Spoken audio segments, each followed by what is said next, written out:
Hello everyone and welcome back to Mr. Sleepy Crime. I know many of you enjoy listening to these stories as you fall asleep. So before you drift off, I'd love for you to leave a comment letting me know where in the world you're tuning in from. And if you're enjoying the story, don't forget to like and subscribe. It really helps the channel grow. Before we begin, I want to acknowledge that this story involves real people and real tragedies. We tell these stories not for entertainment, but to remember the victims and perhaps help others recognize the warning signs that could prevent similar tragedies. For the best experience, feel free to lower the volume a little, just enough to let the story gently carry you off to sleep. Alright, please get comfortable, dim the lights, and let's dive into tonight's first story. Tonight, we're going to explore a true story, one that unfolds slowly, carefully. Like the turning of pages in an old book, this is a story about secrets hidden behind the perfect facade of a Texas mansion. About a life built on lies, and about the night everything came crashing down. Take a deep breath, let your shoulders drop, and let me tell you about Greg Williams. In the wealthy suburb of Keller, Texas, just outside Fort Worth, there stood a gated community where manicured lawns stretched beneath the warm Texas sun. Behind wrought iron gates and pristine sidewalks, families lived the American dream. And in one particular house on Jacob Lane, that dream seemed especially bright in the autumn of 2011. Greg Williams was 40 years old that fall. He was a successful IT entrepreneur who had built his computer technology business from the ground up. Those who knew him described him as energetic, peppy, despite the long hours he worked. He was a man who loved martial arts and bodybuilding, someone who took care of himself and worked hard for what he had. His blue eyes were striking, the kind that people remembered, the kind his wife would later say she missed most. Greg lived in an $800,000 home with his wife Michelle and their 4-year-old daughter Michaela. In the garage sat 2 matching Mercedes, anniversary gifts the couple had given each other. In the yard, there was already a pool, but Greg was designing another one, something special just for little Michaela. He was also planning a built-in aquarium for their new house, a dream house they were about to purchase. His mother would later remember this time with particular clarity. She said Greg was excited, maybe even more excited than usual. He was tired from the long hours at work, yes. But he was happy, he was bubbly, he was looking forward to the future. The closing on the new house was just days away. Everything in Greg Williams' life seemed to be falling into place. But of course, as you've already guessed, that's not how this story ends. To understand what happened in that house on Jacob Lane, we need to understand Michelle Williams. Born Michelle Marie, she was a woman who had lived many lives, worn many names, and left a trail of broken relationships in her wake. Michelle had been married 3 times before she met Greg. She had 3 children from previous relationships, 2 sons, Lee and Andrew O'Brien, and a daughter. Her life before Greg was characterized by constant movement, constant change. Her sons would later describe their childhood as unstable, moving from motel to motel, from trailer to trailer, as Michelle found new men in her life. They said they were never her priority. There was a pattern to Michelle's life, a cycle that repeated itself with each new relationship. Michelle was a marketing major when she first married. Over the years, she developed what some would call a talent for reinvention. She knew how to present herself, how to become what someone needed her to be. Her ex-husbands would later speak about her with a remarkable consistency. They all mentioned her infidelity, her manipulations, her ability to lie with conviction. But when Michelle met Greg Williams in 2007, something seemed different. Or perhaps from Michelle's perspective, this was simply the biggest opportunity yet. Greg treated me like a queen, Michelle would later say in an interview. He took me from day one and put me on an untouchable pedestal. Nobody's ever treated me that way. He was my knight in shining armor. They married in 2008. For Michelle, it must have felt like she'd finally arrived. The $800,000 house, the matching Mercedes, the successful husband bringing in over $500,000 a year. No more motels. No more struggling. This was the life she'd always wanted. But Greg's family never warmed to her. His sister, Michelle Fletcher, and his brother, Michael, both felt from the beginning that something was off. Michael was there on Greg and Michelle's first date, and what he witnessed at the nightclub afterward left him uncomfortable. He would later struggle to describe her behavior on television without being crude. His sister was more direct. She simply didn't like Michelle from the very start. Greg's sons from Michelle's previous relationships had their own complicated feelings. Her older son, Lee, would later say he hated Greg. He didn't use that word lightly, but he genuinely hated him. He said Greg was a horrible human being. Andrew, the younger son, agreed. They described a dark side to Greg. Parties where dangerous-looking people showed up. Men with the outline of pistols visible in their pants. But they also saw something else. The way their mother was with money. The way she spent as fast as Greg could earn. Still, on the surface, everything looked perfect. The happy couple. The beautiful daughter. The dream house in the making. And then came August of 2011. On August 12, 2011, Greg Williams took out a new life insurance policy. It was for $150,000 through Gerber Life Insurance Company. The beneficiary was listed as his 4-year-old daughter, Michaela. This policy had a clause in it, something called a suicide clause. It stated that if the insured person died by suicide within 2 years of obtaining the policy, no benefits would be paid. This is standard practice in the insurance industry, designed to prevent people from taking out policies with the intention of immediately taking their own lives. But this wasn't the only life insurance policy on Greg's life. There were 3 in total. The second was another policy for $150,000. With Garden Life Insurance Company, obtained back in May of 2008, shortly after Greg and Michelle married. Michelle was the beneficiary on this one, and it too had a 2-year suicide clause. The third policy was the largest, $500,000, with Pavonia Life Insurance, formerly Household Life Insurance. This one had been obtained in January of 2009. Michelle was the beneficiary, and like the others, it came with a 2-year suicide clause. Altogether, the policies totaled $800,000. Michelle stood to collect $650,000 of it. Just 2 months after that newest policy was purchased, everything would change. October 13th, 2011 was a Thursday. In 2 days, Greg and Michelle were scheduled to close on their new dream house. The swimming pool design was nearly finalized. The aquarium plans were coming together. Everything was moving forward. That night, as was often the case, Michelle said she fell asleep on the couch in the living room, with little Michaela beside her. Greg went to bed in the master bedroom, exhausted from another long day of work. At approximately 4:40 in the morning, the Keller Police Department received a 911 call. The dispatcher could hear panic in the caller's voice. Michelle Williams reported that an intruder had broken into their home. He had hit her. He had shot her husband. He might still be in the house. Police arrived quickly at the home on Jacob Lane. The gate logs showed only one vehicle had entered the subdivision in the hours surrounding the call. It belonged to the newspaper delivery person. When officers entered the Williams residence, they found a disturbing scene, but not the one Michelle had described. Greg Williams lay in his bed, shot in the right temple. A single shell casing was found nearby. Blood pooled around his head. He was pronounced dead at the scene. Near the back door, investigators discovered a .45 caliber handgun and a long wrench, both conspicuously placed as if staged for discovery. Both were wiped clean of fingerprints. Michelle had a bruise on her cheek, which she said came from being struck by the intruder with the wrench. She maintained that a man dressed in black had broken in, knocked her unconscious briefly, shot her husband, and fled out the back door. Their 4-year-old daughter had supposedly slept through the entire incident, but as police examined the scene more carefully, things didn't add up. There was no sign of forced entry. The back door, which Michelle claimed the intruder had pried open, showed damage that could only have been made while the door was already open. Someone had staged it to look like a break-in. The $20,000 in cash that the couple kept in the house hadn't been touched. No fingerprints were found on the murder weapon or the wrench.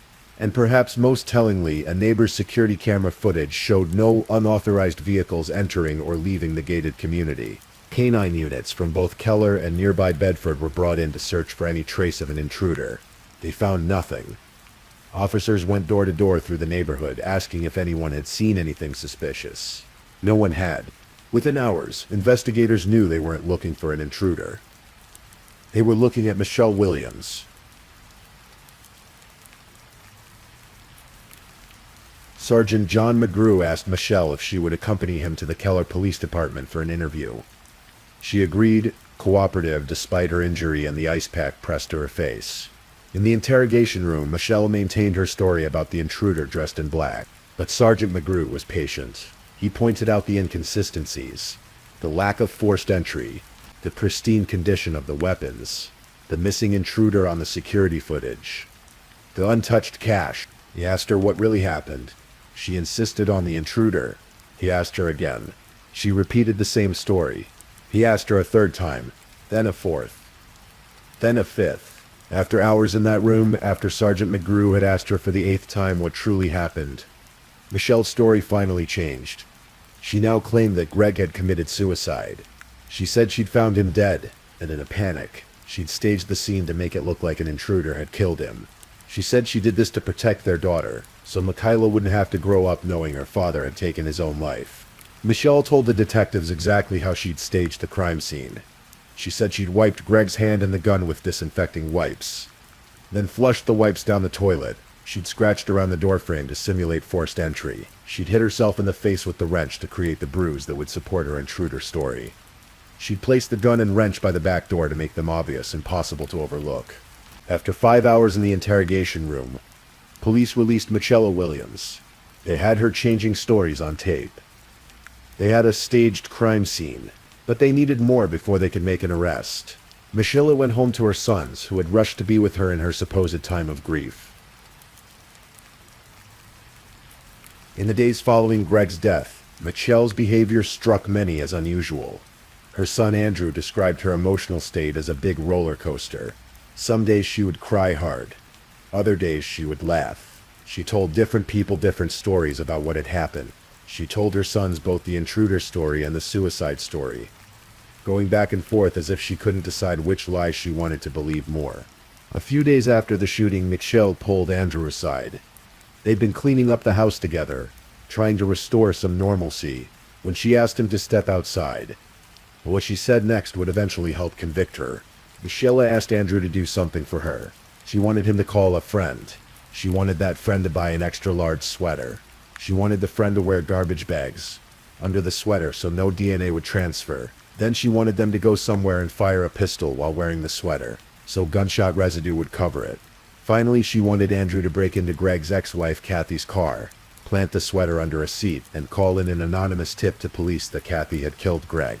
Andrew told his mother he would do it, but he had no intention of following through. He thought she was having a mental breakdown. He just said yes to calm her down, to walk away from the conversation. Then Michelle asked Andrew something that crossed a line he couldn't ignore. She asked if his brother Lee might have killed Greg. That was the moment Andrew stopped talking to his mother. On November 3rd, 2011, the medical examiner's office officially ruled Greg Williams' death a homicide.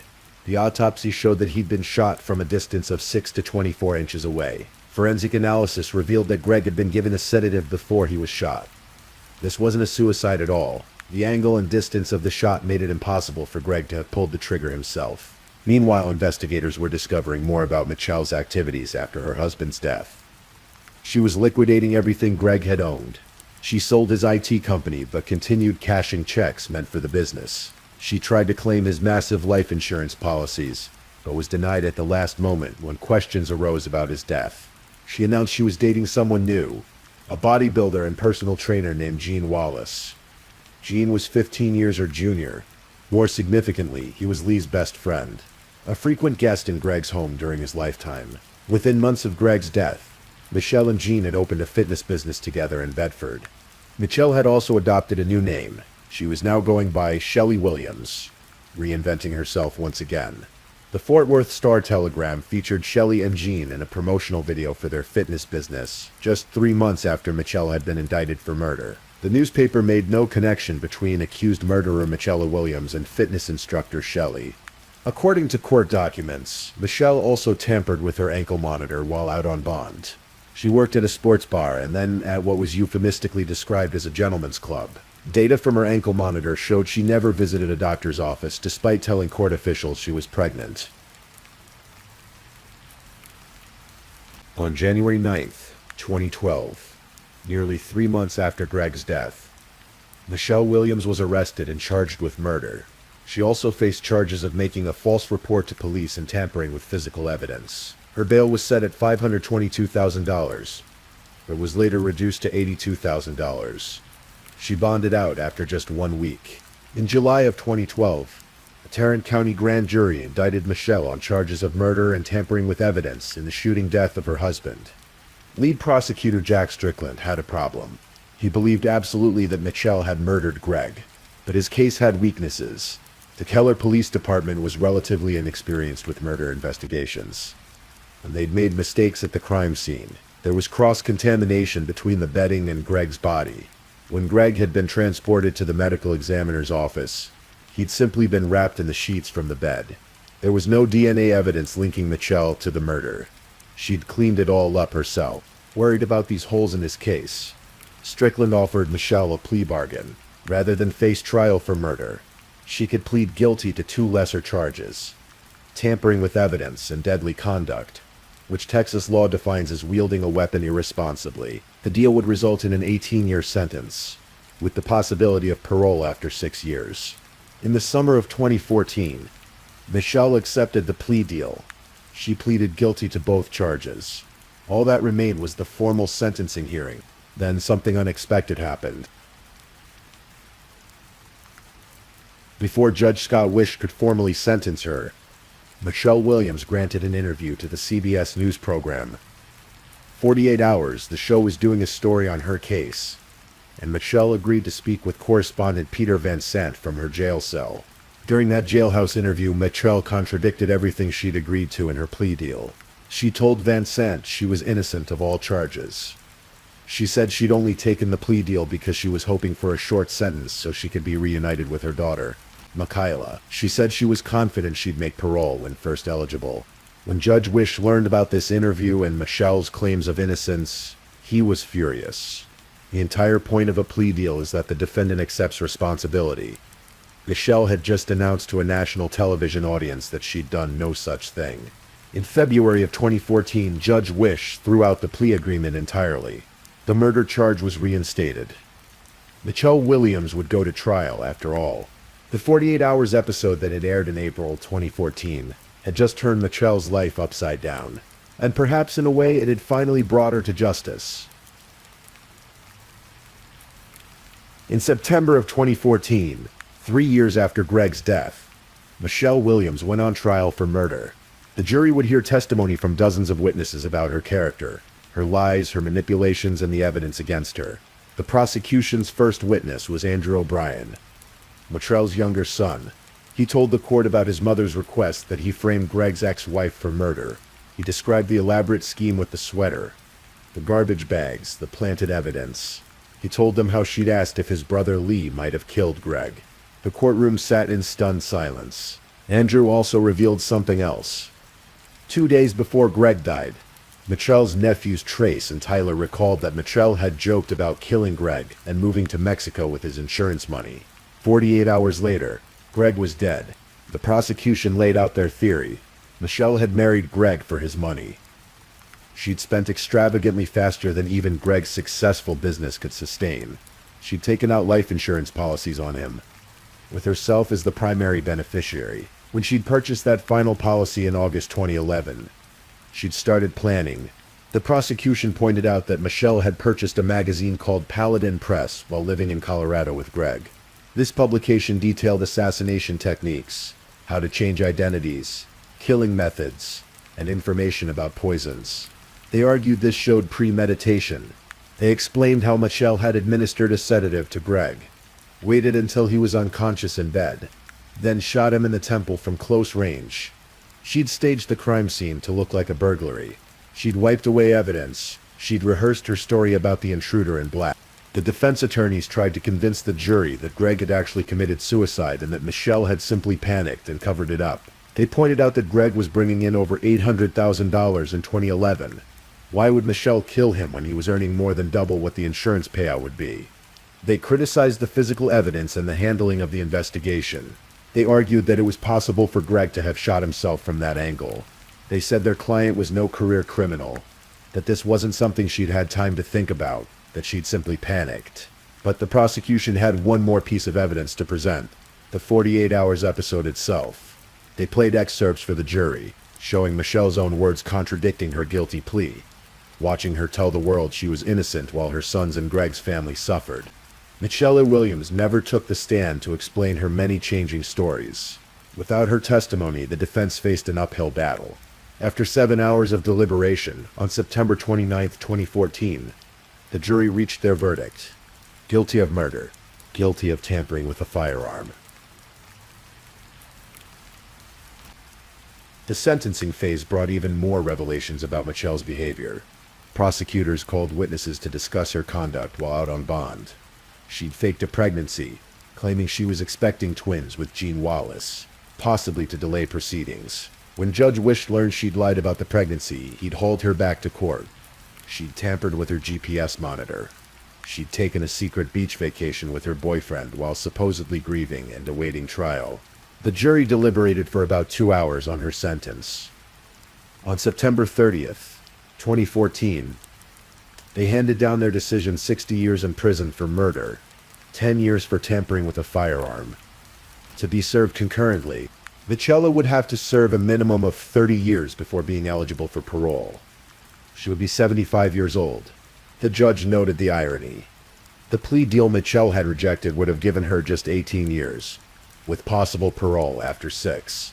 By proclaiming her innocence on television, she'd effectively added 42 years to her sentence. In the courtroom, Greg's family finally had their moment to speak.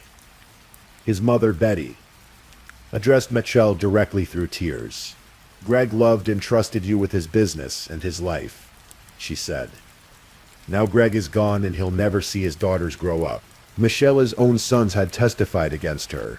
They'd chosen truth and justice over loyalty to the woman who'd given birth to them. Lee would later reflect on his relationship with his mother, saying that Mom carried more meaning than the word love, but that Michelle would never be his mom. She was his mother biologically, but she'd never filled that role. Andrew spoke about learning to take control of his own life again, after years of being controlled by her tears, her crying, her lies. Even after Michelle's conviction, questions lingered during the investigation and trial. Another mysterious death had come to light, one that occurred before Greg Williams died. In August of 2010, a man named Bryn Fletcher was found dead in Ellis County, Texas. He'd been shot and police ruled it a suicide within 1 week. Bryn Fletcher was Greg Williams' brother-in-law. He worked for Greg's IT company, GW Solutions. On the day of his death, Bryn had left his home in Terrell at 6:30 in the morning for a business trip to Waco. When he didn't arrive by 10 o'clock, his boss, Greg Williams, grew concerned. For hours, many people tried to contact Bryn. Then, his body was discovered. The police file on Bryn Fletcher's death is oddly incomplete, raising more questions than it answers. One report lists the gunshot wound as being to the right eye. Another report says it was to the mouth. Despite ruling his death a suicide, police never released the gun or photos from the incident to Bryn's wife, Michelle Fletcher. After Michelle Williams was indicted for Greg's murder, the Tarrant County District Attorney's Office looked into Bryn's death with fresh eyes. An investigator examined the gun to rule it out as a possible murder weapon in Greg's case. Michelle Fletcher was told they were keeping the gun in case new evidence emerged suggesting Bryn's death wasn't suicide, but murder. The timing was troubling. Bryn Fletcher died in August 2010. Greg Williams died in October 2011. Just 14 months later, both men were connected to Michelle Williams. Both deaths involved gunshots. Both were initially questioned as potential suicides, though Michelle Williams was never charged in connection with Bryn Fletcher's death, and authorities have not officially connected the two cases. The questions remain. The Ellis County Sheriff's Office has stated they have no plans to reopen Bryn's case. Through her lawyer, Michelle Williams has denied any involvement in Bryn Fletcher's death. But the shadow of doubt lingers over that earlier death, a dark prologue to the murder that would finally bring Michelle Williams to justice. Today, Michelle Williams remains incarcerated at the Mountain View Unit in Gatesville, Texas. She is serving her 60-year sentence for the murder of Greg Williams.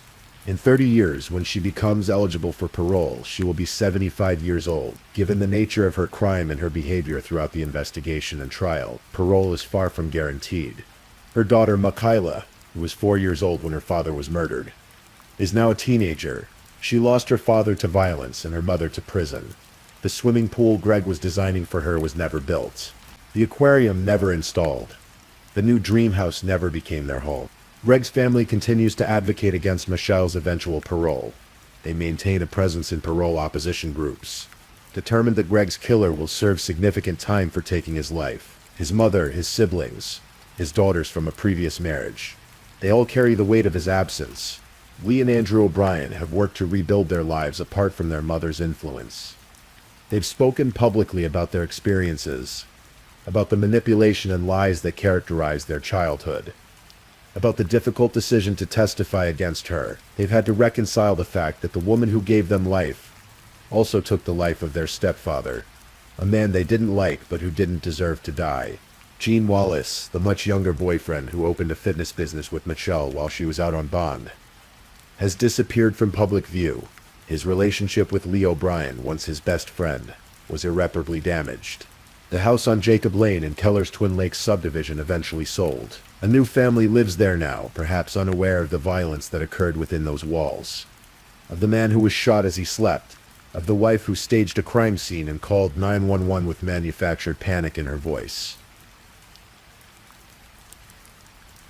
The story of Michelle Williams and the murder of Greg Williams is, at its core, a story about lies. Michelle lied about the intruder. She lied about the suicide. She lied to investigators, to her family, to her sons, to the media. She lived a life built on deception, reinventing herself again and again, moving from relationship to relationship, always looking for the next opportunity, the next knight in shining armor, to place her on a pedestal. But perhaps the most disturbing aspect of this case is the lies Michelle told herself. To murder your husband as he sleeps, to stage an elaborate crime scene, to look your children in the eye and manipulate them into believing different versions of events, to try to frame innocent people for your crime. These acts require a profound disconnect from reality and from basic human empathy. The jury saw through the lies.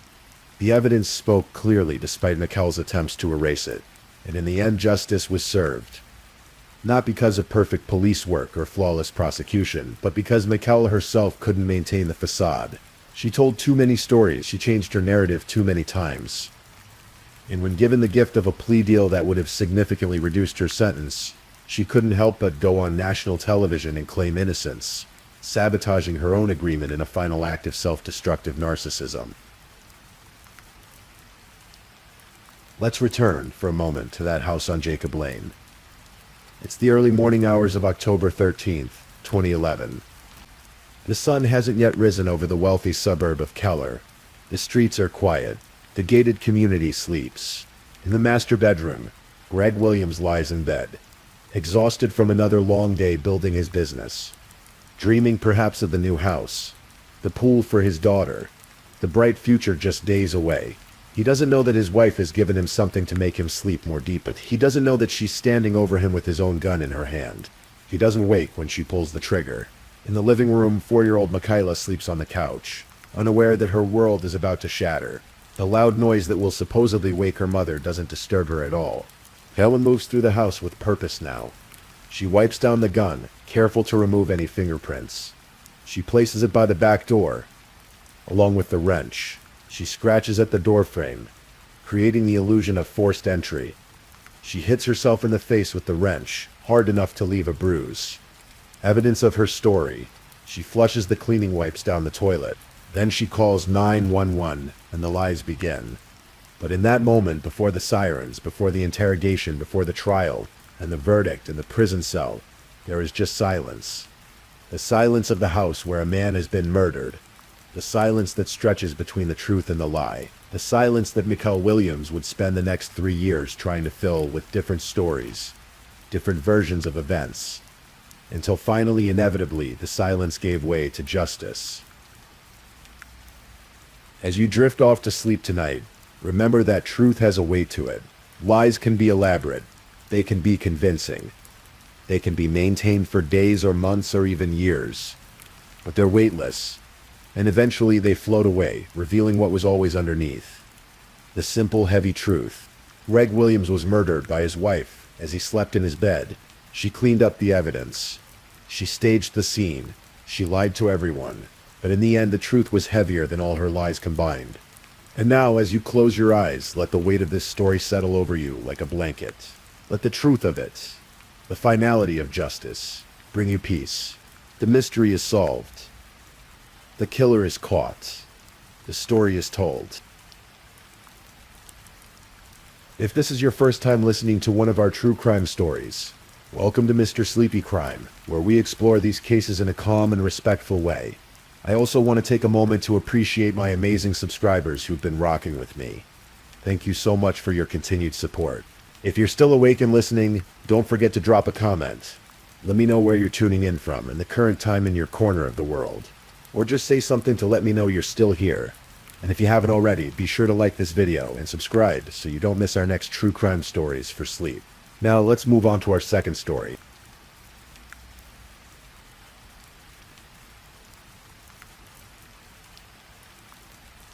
Story 2. Tonight's story is one of those that reminds us how fragile life can be, how quickly everything can change in a single moment. It's a story about a young woman named Kelsey Schelling, whose life was full of promise, whose future seemed bright, and whose disappearance would leave a family searching for answers for 8 long years. This is a story that unfolds slowly, like many true crime cases do. There are no sudden shocks here, just the quiet, methodical unraveling of what happened on a cold February night in Colorado. Kelsey Jean Schelling was born on February 18th, 1991 in Colorado. She grew up in a world that, like many childhoods, had its share of complications. Her parents, Doug Schelling and Laura Saxton, divorced when Kelsey was a teenager, and the young girl found herself navigating the emotional turbulence that often comes with family separation. Those who knew Kelsey described her as bubbly. That word came up again and again when people spoke about her. Bubbly, spirited, personable, fun-loving. She had one of those personalities that filled a room. There was nothing quiet about Kelsey, her friends would say. She was the kind of person who made you feel seen, who was genuinely interested in people, who lit up when she talked to you. Kelsey had studied psychology at Northeastern Junior College in Colorado. She was curious about people, about what made them tick, about the complexities of the human mind.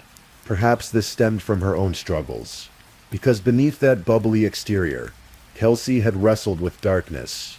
After her parents' divorce, depression crept into her life. As a teenager, she attempted to take her own life. Years later, when she was 19, she tried again. One evening, she called her close friend and coworker, Allie Cox, and simply said she needed help. Allie rushed over to find that Kelsey had taken too many pills. Together, they went to the hospital, and Kelsey got the help she needed. But Kelsey was resilient. She fought her battles with mental health, and according to those who knew her, she was winning. By 2013, when she was 21 years old, Kelsey was working at a floor and decor store just outside Denver. She was close with her family, especially her mother, Laura. They spoke frequently, sometimes multiple times a day. Kelsey was the kind of daughter who kept in touch, who shared her life openly, who wanted her family to be part of her journey. At this point in her life, Kelsey was in an on-again, off-again relationship with a man named Dante Lucas. Dante was from Pueblo, Colorado, a city about 2 hours south of Denver. He had once been a college basketball player, someone with athletic aspirations and dreams. But by 2013, those dreams had faded. His friends and family would later describe him as someone who was often late, unreliable, someone who didn't always follow through. Kelsey's friends didn't like Dante.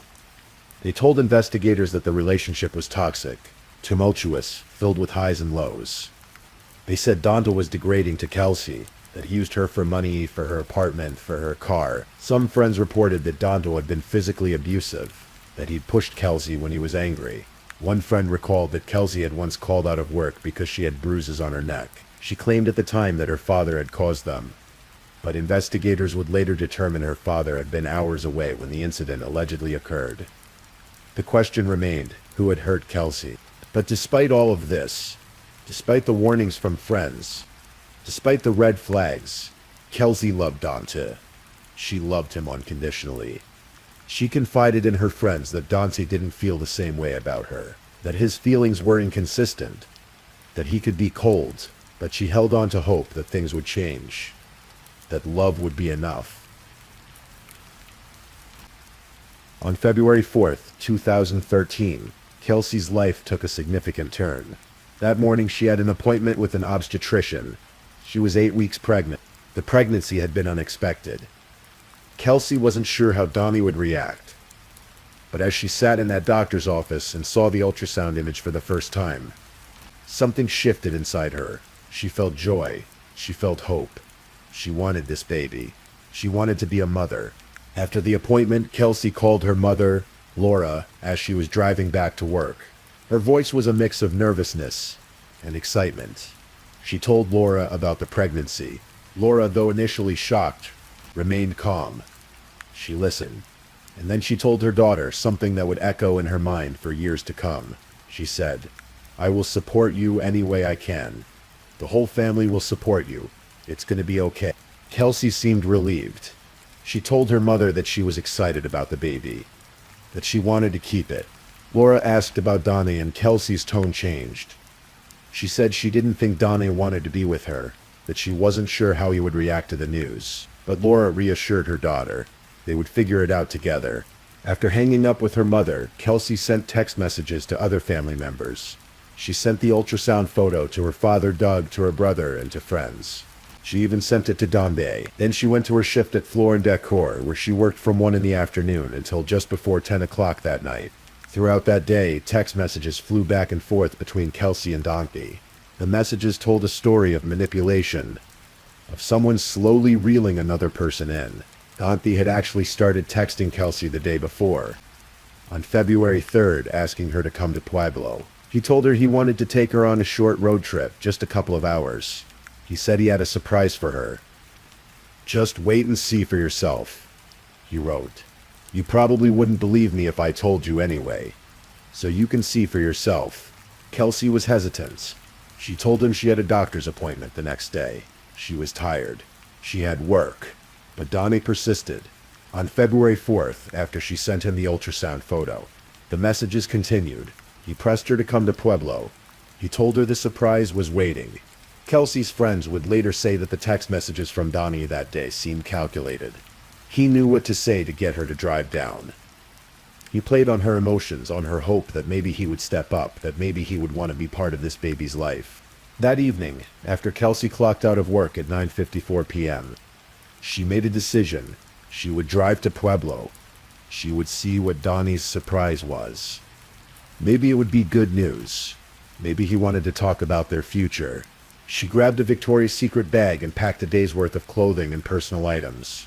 She put on a light gray jacket, a black coat with fur on the hood, black Victoria's Secret workout pants, and tan Ugg boots. She got into her car, a black 2011 Chevrolet Cruze, and began the 2-hour drive south to Pueblo. She arrived at the Walmart on Northern Avenue in Pueblo at around 11 o'clock that night. She texted Dante to let him know she was there. Then she waited and waited. An hour passed. Dante hadn't shown up. At around midnight, Kelsey sent another text. She was tired of waiting, she wrote. If he didn't show up soon, she was going to head home. Minutes later, Dante responded. He asked her to meet him at a different location. Kelsey, exhausted but still hopeful, complied. She drove to the new location. About 30 minutes later, she sent her final text message to Dante. "Where are you?" she wrote. "I've been here for over an hour, just waiting." That was the last time anyone heard from Kelsey Schelling. The next day, February 5th, was a Tuesday. Kelsey was supposed to work her shift at Floor and Decor, but she didn't show up. Her supervisor, Savannah Martin, found this odd. Kelsey was reliable. She always called if she couldn't make it. But that morning, Martin received text messages from Kelsey's phone saying she was really sick and had gone to the emergency room. Martin was confused. Just the day before, Kelsey had told her that the pregnancy checkup went well, that the doctor said everything was fine. Now she was in the ER. Martin told her not to come in, to rest and feel better. But something about the messages felt off. The grammar wasn't quite right. The phrasing didn't sound like Kelsey. Martin couldn't shake the feeling that something was wrong. That same day, Kelsey's father, Doug, tried calling his daughter. He sent her a text telling her to call him. He received a response saying she wasn't feeling well and was lying on the couch, but Kelsey never called him back. On February 6th, Doug got busy with work and forgot to contact Kelsey again. But on February 7th, Laura Saxton called Doug, her voice filled with worry. "Things aren't right," she said. Friends had been trying to reach Kelsey. No one had heard from her. Doug realized that Kelsey had never called him back. Laura, Doug, and Kelsey's brother drove up to her apartment in Denver. When they arrived, everything was in order. The apartment was clean. There were no bags packed, no signs of a struggle, no indication that Kelsey had planned to leave. It looked like she had stepped out with the intention of coming back. That's when they called the Denver Police Department and filed a missing persons report. Laura immediately reached out to Don DeLucas. She asked if he knew anything about Kelsey's whereabouts. Don had told her that he had seen Kelsey on the night of February 4th. They had met up around 2 or 3 in the morning, he said. She seemed fine when they parted ways. He mentioned that Kelsey might have gone to California. She had lived there briefly the year before and loved it, he explained. So maybe she went back. Laura thanked him and asked him to reach out if he heard from Kelsey. A little while later, Don had called Laura back. He said he had heard from Kelsey. She had called him from a private number. She didn't have her phone, but she said she would be getting in touch soon. But days passed and there was no word from Kelsey. No calls, no texts, no activity on her bank accounts or social media. Her phone's battery died on February 7th, and after that, there was nothing. Investigators began piecing together what had happened. They pulled Kelsey's cell phone records and discovered that on the night of February 4th, her phone had traveled to the same location in Pueblo as Dante's phone. The two phones had been in the same place at the same time. Then came a significant discovery. Surveillance footage from a Walmart in Pueblo showed Kelsey's car pulling into the parking lot around noon on February 5th, the day after she disappeared. But Kelsey wasn't driving. A male figure was behind the wheel. The car stayed in the parking lot until the morning of February 6th, when another unidentified man got into the vehicle and drove it away. On February 7th, surveillance cameras at St. Mary Corwin Hospital in Pueblo captured someone parking Kelsey's car in the hospital parking lot and walking away. The car was left there, abandoned. On February 14th, 10 days after Kelsey disappeared, police found her car at the hospital. Inside, they discovered her belongings. Her birth certificate, her passport, items she would never have left behind if she had planned to disappear on her own. And there was more evidence that pointed to Donley. Bank records showed that on the morning of February 5th, someone used Kelsey's ATM card to withdraw $400. Surveillance footage from the bank showed Donley Lucas using the card. The Pueblo Police Department took over the investigation from Denver. Since the evidence suggested Kelsey was last seen in Pueblo, detectives focused on Dante Lucas. He was the last person known to have seen Kelsey. He had her car. He had used her ATM card. And the text messages sent from Kelsey's phone after she disappeared didn't sound like her.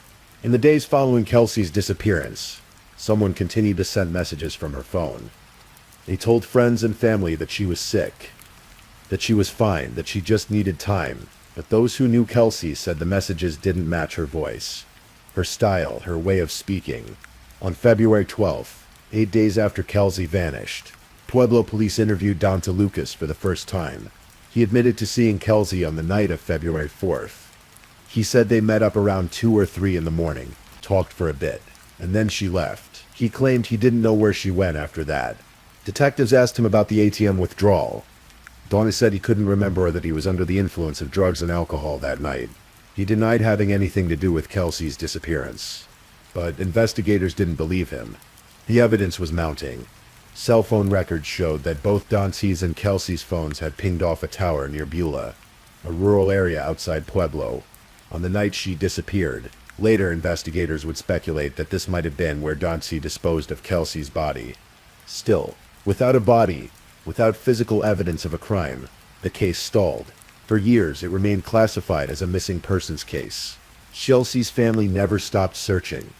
They organized community searches, They put up billboards. They offered a $50,000 reward for information leading to Kelsey's whereabouts. Laura Saxton created a Facebook page called Help Find Kelsey, which became a hub for updates and pleas for information.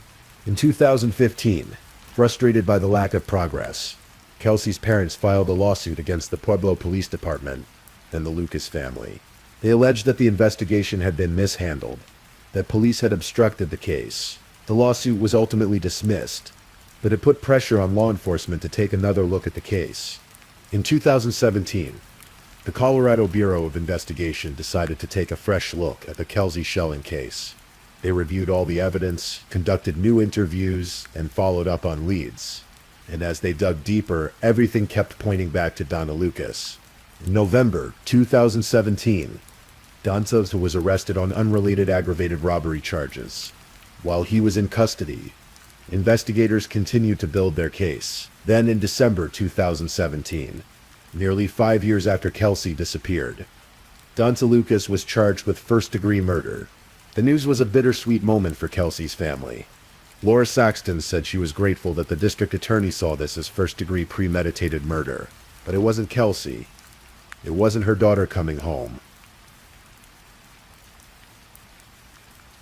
Over the next few years, as the case made its way through the legal system, prosecutors worked to build a case against Danta Lucas without a body, without a crime scene, without a clear cause of death. It was an uphill battle. In 2017, police conducted excavations in the backyard of a home where Donnie had lived in 2013.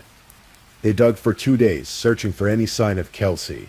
They found nothing. Investigators also explored the possibility that Kelsey's body had been disposed of in the Southside landfill in Pueblo.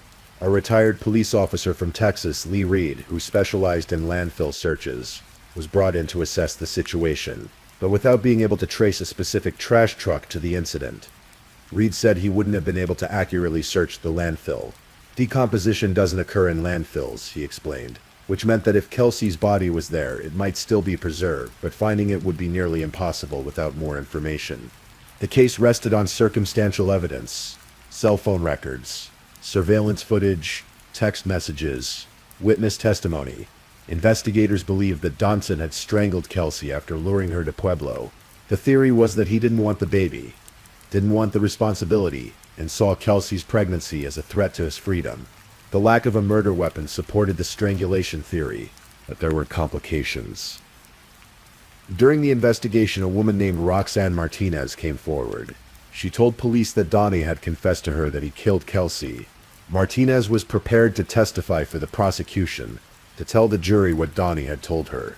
But on February 25th, 2021, just days before she was scheduled to testify, Roxanne Martinez was shot and killed in Denver. She was found lying in the street at the intersection of East Kenyon Drive and South Wabash Street at 11 o'clock at night. Her death was ruled a homicide. The timing seemed suspicious. Martinez's family believed her murder was connected to the trial, but Denver police investigated and determined that her death was unrelated to the Danta Lucas case. The person responsible for Martinez's murder was never publicly identified, and her death remains a tragic and unresolved loss. Despite losing a key witness, prosecutors pressed forward. They had dozens of other witnesses, hundreds of pieces of evidence, and a story that, while circumstantial, painted a clear picture of what had happened. The trial of Donna Lucas began in February 2021, 8 years after Kelsey disappeared. Due to the COVID-19 pandemic, the courtroom had strict limits on the number of people who could attend. Jurors were spaced 6 feet apart and required to wear masks. No cameras were allowed in the building, and there was no live reporting from the courthouse. The prosecution's opening statement was direct. "This is not a missing persons case," they told the jury. "It is a homicide case." They argued that Danta Lucas had lured Kelsey to Pueblo over the course of several days because he had an interest in making sure she did not carry the baby. They said Kelsey was murdered on February 4th or in the early morning hours of February 5th. The prosecution compared Dante to a puppet master, someone who skillfully manipulated Kelsey into making the 2-hour drive despite her exhaustion and skepticism. They promised that the evidence would show cell phone records, text messages, surveillance footage, and witness testimony that all pointed to one conclusion: Dante Lucas killed Kelsey Schelling. The defense, on the other hand, called the prosecution's case the biggest reach in Pueblo's history. They argued that there was no weapon, no cause of death, no location of the murder, and no body. They said the case was built on random pieces of information accumulated over 8 years, and that none of it proved Donta killed Kelsey. The defense also suggested that Kelsey might not even be dead. They pointed to the lack of DNA evidence and questioned whether investigators had truly proven that a homicide had occurred. They even suggested alternative theories, including the possibility that Kelsey had left Pueblo to meet a drug dealer, though there was no evidence to support this claim. Over the course of 3 weeks, the prosecution called dozens of witnesses. Laura Saxton, Kelsey's mother, took the stand and spoke about her daughter's excitement over the pregnancy, her close relationship with her family, and the anguish of not knowing what happened to her. Kelsey's friends testified about the tumultuous relationship between Kelsey and Donta. They described Donta as verbally abusive, degrading, and manipulative. One friend testified that Kelsey had confided in her that Donta had been physically abusive. Investigators presented cell phone records showing that Kelsey's phone and Donta's phone were in the same location on the night she disappeared. They showed surveillance footage of Donta driving Kelsey's car and using her ATM card. They played recordings of police interviews with Donta in which his story changed and didn't line up with the timeline. A forensic expert testified about evidence found in Kelsey's car. Trace DNA belonging to Donta was found inside a pair of gloves and 2 sweatshirts. Hair found in the car matched Kelsey's mother, meaning it could belong to Kelsey herself. Another hair matched Donnie's mother, Sarah Lucas, who admitted she had driven the car before. But there was no blood found in the car. No fingerprints that could definitively place Donta at the scene of a crime. No smoking gun. The defense hammered on this point repeatedly. How could the prosecution prove murder without physical evidence? One of the most damaging pieces of testimony came from Ryan Rivera, a former inmate who had been housed with Donta Lucas in the Pueblo County Jail. Rivera testified that Donta had told him that investigators would never find Kelsey's body. This statement was a bombshell. It suggested not only that Donta knew Kelsey was dead, but that he had disposed of her body in a way that ensured she would never be found. Another witness, Lauren Soar, testified that she had reached out to Donta in 2016, trying to gather information about Kelsey. She befriended him on social media, and they eventually met in person. During one of their conversations, Donta admitted to Lauren that he had moved Kelsey's car from Walmart to St. Mary Cordian Hospital. This was significant because Donta had previously told police he didn't know how the car ended up at the hospital. The prosecution rested their case on March 5, 2021. They had presented a mountain of circumstantial evidence, weaving together cell phone records, surveillance footage, witness testimony, and Donta's own contradictory statements into a narrative of premeditated murder. On Monday, March 8th, 2021, the defense shocked everyone by resting their case without calling a single witness. They didn't present an alternative theory. They didn't put Donta Lucas on the stand. They simply rested. The decision was a gamble. The defense was betting that the prosecution hadn't met the burden of proof, that the lack of physical evidence would be enough to create reasonable doubt in the minds of the jurors. Closing arguments began. The prosecution reminded the jury of every piece of evidence they had presented. They argued that there had been plenty of time for Donnie to cover up the crime between the last time Kelsey was seen and the first time police interviewed him. They said that all the evidence pointed to one inescapable conclusion. Donnie Lucas murdered Kelsey Schelling because he didn't want her to have his baby. The defense argued that the case was the biggest stretch in Colorado's history. They said that in order to believe the prosecution's theory, you had to believe that Donta Lucas was a master criminal, someone capable of committing a perfect crime with no physical evidence. They questioned whether Kelsey was really dead, suggesting that she might have simply walked away from her life. The jury deliberated for just a few hours. Shortly after 4 o'clock in the afternoon, they returned with a verdict. Guilty. Donta Lucas was found guilty of first-degree murder in the death of Kelsey Schelling. The sentence was mandatory. Life in prison without the possibility of parole. After the verdict was read, Laura Saxton stood outside the Pueblo County Courthouse, her voice shaking with emotion. "I'm honestly kind of really still in shock right now," she said. "This has been a really long, hard road." She spoke about her daughter with tears in her eyes. The word bubbly was used by, I think, every friend of hers that got on the stand. She was very bubbly, very spirited, very soft-hearted, silly, very, very silly, funny, huge heart. She was just a tiny little thing, but she was just so full of life. I just miss everything about her. But even with the guilty verdict, Laura felt a hollow victory. "We're really thankful for this outcome," she said. "But in the end, we didn't get Kelsey back. And that remains true to this day. Kelsey Schelling's body has never been found. Her family continues to search for her, to hope that one day someone will come forward with information that leads them to her remains. They want to bring her home. They want to give her a proper burial." The district attorney, Jeff Chosner, said after the verdict that they were not done searching for Kelsey's remains. Laura echoed this, saying they would never give up.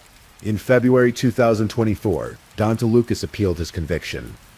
He argued that the trial court improperly admitted evidence of other acts not related to Kelsey's murder, and that there was prosecutorial misconduct in closing remarks. But in a 24-page opinion, the Colorado Court of Appeals found that despite Lucas's arguments, he had received a fair trial. His conviction was upheld. Today, Don DeLucas is serving his life sentence at the Lemon Correctional Facility in Colorado. He will spend the rest of his life behind bars, never eligible for parole. For Laura Saxton, the years since the trial have been a struggle. She has spoken about how the criminal justice system felt like it was designed to protect the accused, not the victims. She felt that her family was treated poorly during the trial, that their presence was seen as an inconvenience because it brought emotion into the courtroom. She spends a lot of time alone now, trying to find ways to cope. She hopes that one day she will be ready to get back into advocacy work, to push for changes in victims' rights legislation. But for now, she is simply trying to heal, to process the loss of her daughter and the long, painful journey to justice. In 2021, the community gathered in Pueblo City Park to dedicate a bench in Kelsey's honor. It stands as a reminder of a young woman whose life was cut short, whose dreams of motherhood were stolen from her, and whose memory lives on in the hearts of those who loved her. And so, as we come to the end of this story, we're left with more questions than answers. Where's Kelsey Schilling? What did Don DeLucas do with her body? Will her family ever have the closure they so desperately seek? These questions may never be answered. But what we do know is this. Kelsey was loved. She was a daughter, a sister, a friend.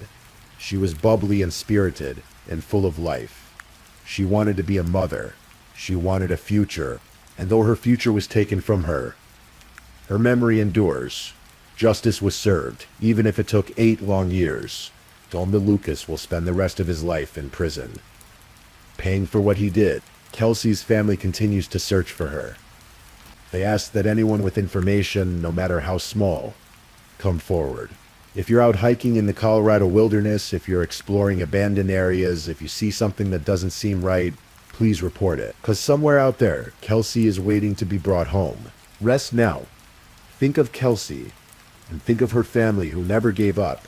Think of Laura, who fought for 8 years to see justice done, who still fights every day to keep her daughter's memory alive. And as you drift off to sleep tonight, remember that even in the darkest stories, there is light, there is love, there is family, and there is hope that one day, Kelsey Schilling will finally rest in peace. If you're still awake and listening, check whether you've left your little goodnight comment. I always check your comments before I sleep too. And if you haven't already, don't forget to like this video and subscribe so you don't miss our next true crime stories for sleep. Meanwhile, let's move on to our third story.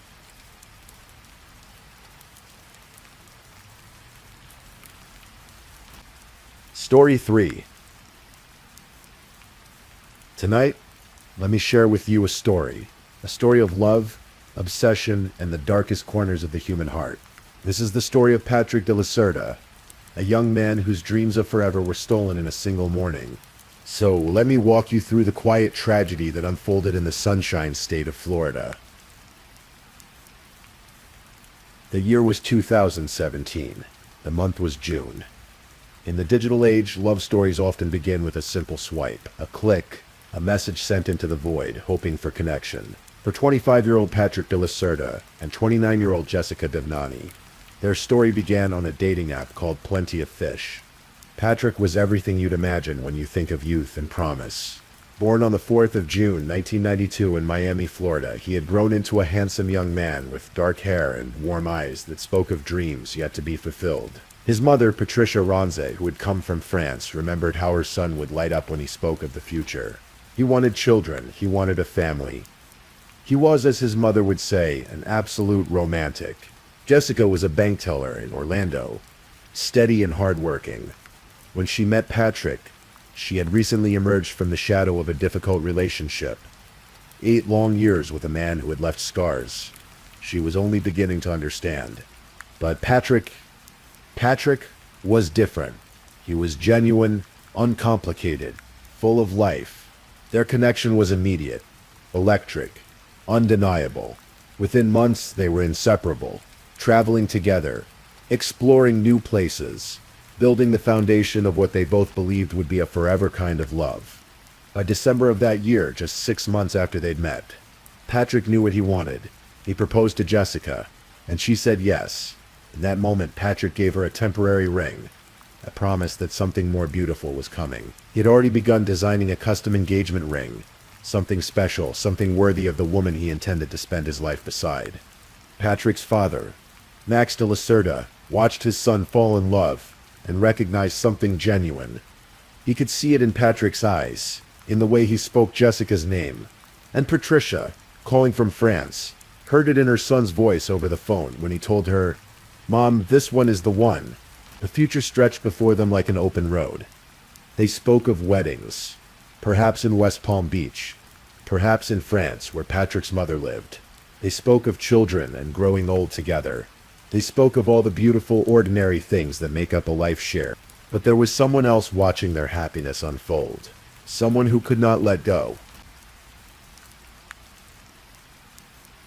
Before Patrick entered her life, Jessica had spent 8 years in the orbit of a man named Gregory Bender. Their story had begun in 2009 when Jessica was young, just 21 years old, and Gregory was 42, a successful hedge fund manager living in an affluent neighborhood in Windermere, Florida, in a house worth $750,000. Gregory was charming when he wanted to be, sophisticated, well-educated. He could make Jessica feel like she was the center of his universe. But beneath that charm lived something darker. Jealousy, possessiveness, control. Jessica would later recall how early in their relationship, when she briefly dated someone else, Gregory's true nature revealed itself. He stalked the man. He found out where the man lived. He threatened to tie him up and harm him. These weren't idle threats spoken in anger. They were delivered with a chilling calmness that made them all the more terrifying. "I never feared what he could do to me," Jessica would later say, "but I feared what he could do to other men." Still, she stayed. The pattern is familiar to anyone who has studied relationships marked by control. The push and pull, the apologies, the promises to change. A few years into their relationship, Gregory proposed, and Jessica accepted. She wore his ring and believed in the future he painted for her. But Gregory had been keeping a secret, a profound one. In 2016, Gregory underwent a medical procedure. As he recovered in the ICU, Jessica decided to surprise him with a visit. When she walked into his hospital room, she found another woman at his bedside. The moment that followed changed everything. "I'm his fiancé," Jessica said, showing her ring. The other woman looked at her and held up her own hand. "I'm his wife," she said. Her name was Damora Sanchez, and she had been married to Gregory for years. Jessica's entire relationship, her engagement, her dreams of a future, all of it had been built on a foundation of lies. Gregory tried to explain it away. He told Jessica it was merely a marriage of convenience, a business arrangement so that Damora's son could attend better schools. He promised he would divorce Damora. He begged Jessica to stay. Against her better judgment, Jessica gave him an ultimatum: get divorced, or we're done. Months passed. Gregory made excuses. The divorce never came. In 2017, Jessica finally walked away. 1 month later, she met Patrick de Lacerda. When Gregory learned through Facebook that Jessica had moved on, that she was dating someone new, something inside him cracked. Or perhaps it had always been broken.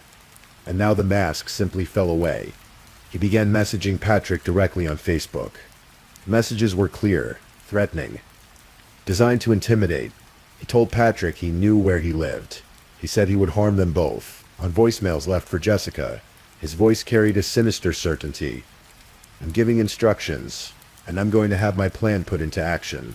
Jessica tried to protect herself, and Patrick from Gregory's escalating threats. She went to a judge with evidence of his harassment, text messages, voicemails, documentation of his behavior. In December 2017, the judge granted Jessica a restraining order. Gregory was forbidden from contacting her. He was ordered to surrender his extensive gun collection to the Orange County Sheriff's Office. Patrick also tried to obtain a restraining order, but was denied. Still, he took precautions, living with his father on a 9-acre property on the outskirts of Deltona. Patrick installed security cameras. He put up a proper gate at the entrance to the long, wooded driveway. There was even a sign instructing delivery drivers to call his father's cell phone before entering the property. For a few months, the harassment stopped. Gregory went silent. Jessica and Patrick allowed themselves to believe the worst was over. They focused on their wedding plans, on their future, on the life they were building together. Patrick finalized the design for Jessica's custom engagement ring and placed the order. Any day now it would arrive. Any day now he would get down on one knee again, this time with the ring he'd designed specifically for the woman he loved. But Gregory Bender had not gone away. He had simply gone underground.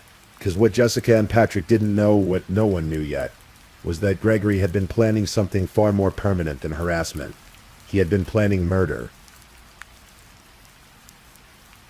While Gregory and Jessica were still together, before everything fell apart, he had been married to Daymara Sanchez. She was the woman Jessica met in that hospital room. The woman whose ring matched Jessica's. The woman whose life had been entangled with Gregory's in ways she didn't fully understand. In December 2017, as her marriage to Gregory crumbled, Daymara was moving her belongings out of their shared home. As she packed, she came across a blue spiral notebook. It was Gregory's. Curious, she began to read. What she found chilled her to the bone. The notebook contained detailed plans, maps, diagrams, timelines. It described how to approach a property, how to enter and exit without being detected, how to commit murder, and at the center of this plan was a name, Patrick de la Cerda. When Daymara confronted Gregory about what she'd found, he laughed it off. It's just fantasy, he told her. I would never actually do anything like this. Daymara wanted to believe him. Fantasy was one thing, action was another. She dropped the subject and eventually moved out, trying to rebuild her own life. 2 months later, Patrick de la Cerda was dead. And when Daymara saw the news reports of a young man murdered in Deltona, Florida, the details sounded horrifyingly familiar. The way it happened, the location, the planning, it all echoed what she'd read in Gregory's notebook. But we're getting ahead of ourselves. Let me take you back to that Tuesday morning in February. Let me show you how carefully Gregory had prepared, how methodically he had transformed his dark fantasy into terrible reality. The morning of February 27, 2018 began like any other. For Jessica Devnani, she woke in her apartment in Orlando, exchanged good morning texts with Patrick, told him she loved him. He told her the same. She got ready for work at the bank, following the comfortable routine that structures all our lives. Patrick, 30 miles north in Deltona, woke on the property he shared with his father, Max. It was a peaceful place, 9 acres of lush Florida landscape, trees providing shade and privacy. The night before, Patrick had left Jessica a voicemail. His voice was warm, loving, ordinary, in the best way. I love you, good night, sweet dreams. In the morning I'll call you. I'll send you a text when I wake up, a little later. All right, love you, good night, bye. Neither of them knew it would be the last message she'd ever receive from him. At 6:13 that morning, while it was still dark, a vehicle left Gregory Bender's home in Windermere. Later, investigators would match this vehicle to surveillance footage from a neighbor's security camera. The vehicle traveled from Orange County toward Volusia County, toward Deltona, toward Patrick's home. Inside that vehicle was Gregory Bender, 50 years old, a man who couldn't accept that Jessica had moved on. He had purchased a burner phone, a disposable cell phone that couldn't be traced back to him easily. He had loaded his weapon, a rifle chambered in .300 blackout ammunition. the kind used in AR-15 style rifles. He had studied maps of Patrick's property. He had made notes about how to approach the house without being seen, where to position himself, how to escape afterward. This was not a crime of passion, not a moment of rage that spiraled out of control. This was premeditated murder, planned over months, rehearsed in his mind until it became as familiar as any other routine. Around 7:15 in the morning, Max de la Cerda received a phone call. He was 70 miles away at a construction site where he worked. The caller identified himself as a delivery driver.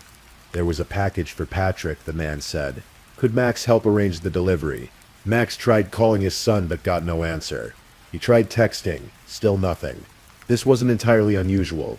Patrick might have been asleep or in the shower, but something about the call felt off. The delivery driver had refused to leave a callback number, and the timing was strange. Package deliveries didn't usually happen this early in the morning. Max called Jessica.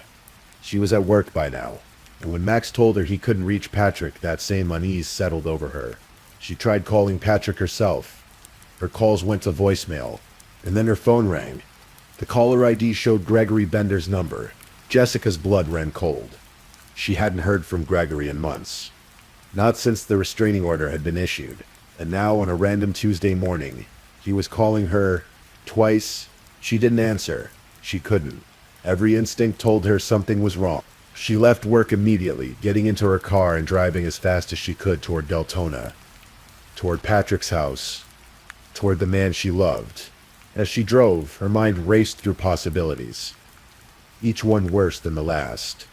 Max's girlfriend, Shannon Chamberlain, who owned the property where Patrick and Max lived, also received word that something might be wrong. She was closer than Max, so she headed to the house to check on Patrick. Shannon arrived first. What she found would haunt her forever. The front door was open. Glass was scattered across the porch, and there, just inside the doorway, lay Patrick de la Cerda, 25 years old, the young man with his whole life ahead of him. He had been shot 4 times in the head, face, chest, and hip. He was already gone, his body growing cold. When Jessica pulled up minutes later, she saw the crime scene tape, the police vehicles, Shannon's stricken face. Before anyone could stop her, she saw Patrick, the man she loved, the man she was supposed to marry, the man who had designed a custom engagement ring that would now arrive too late. Her screams echoed across the 9-acre property, across the quiet Florida morning, across the chasm that separates before and after. Detective Chad Weaver of the Volusia County Sheriff's Office took charge of the crime scene.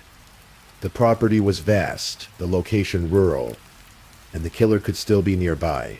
Deputies moved through the property with weapons drawn, clearing each building, each corner where someone might hide. But the killer was gone.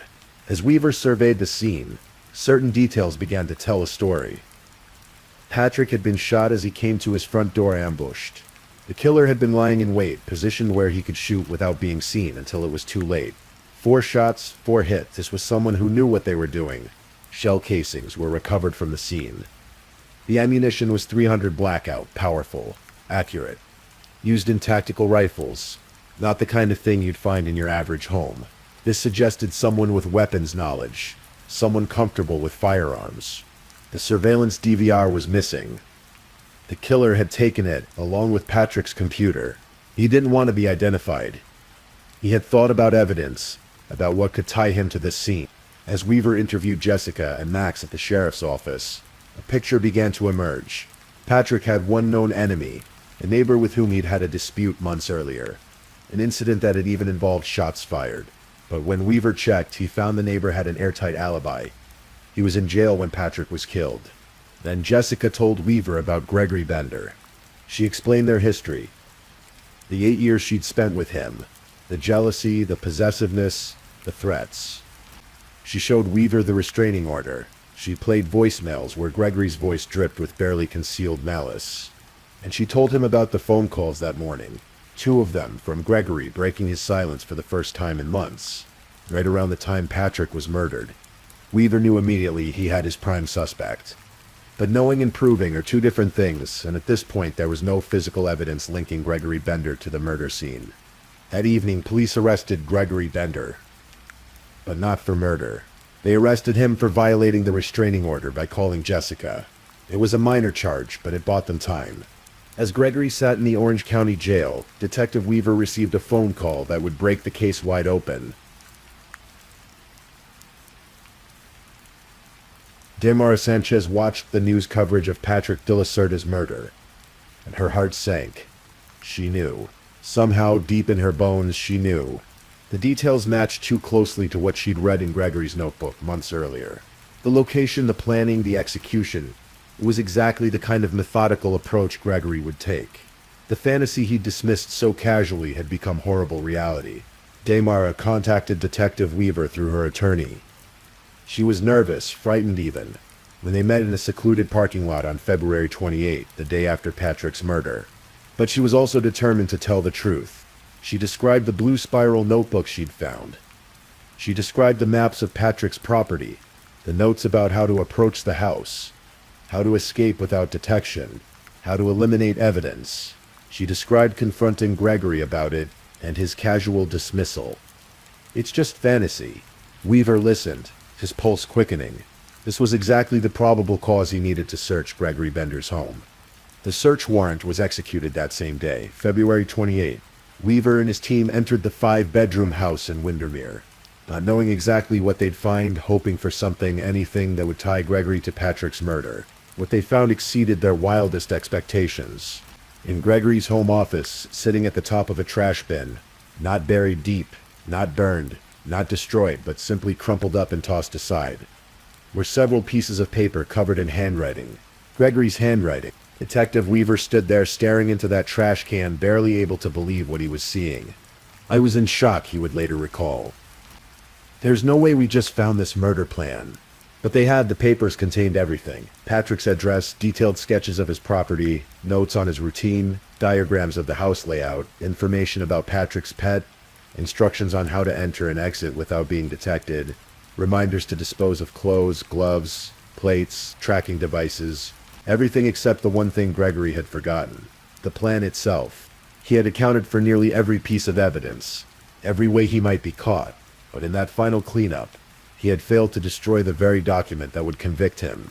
The search also uncovered 300 blackout ammunition, the same type used to kill Patrick. A shell casing found in a drawer, matched perfectly with casings recovered from the crime scene. Ballistics testing would later confirm that all the bullets were fired from the same weapon. Police also recovered Gregory's burner phone. Cell phone records showed it had remained at his house for weeks, powered off until the morning of February 27.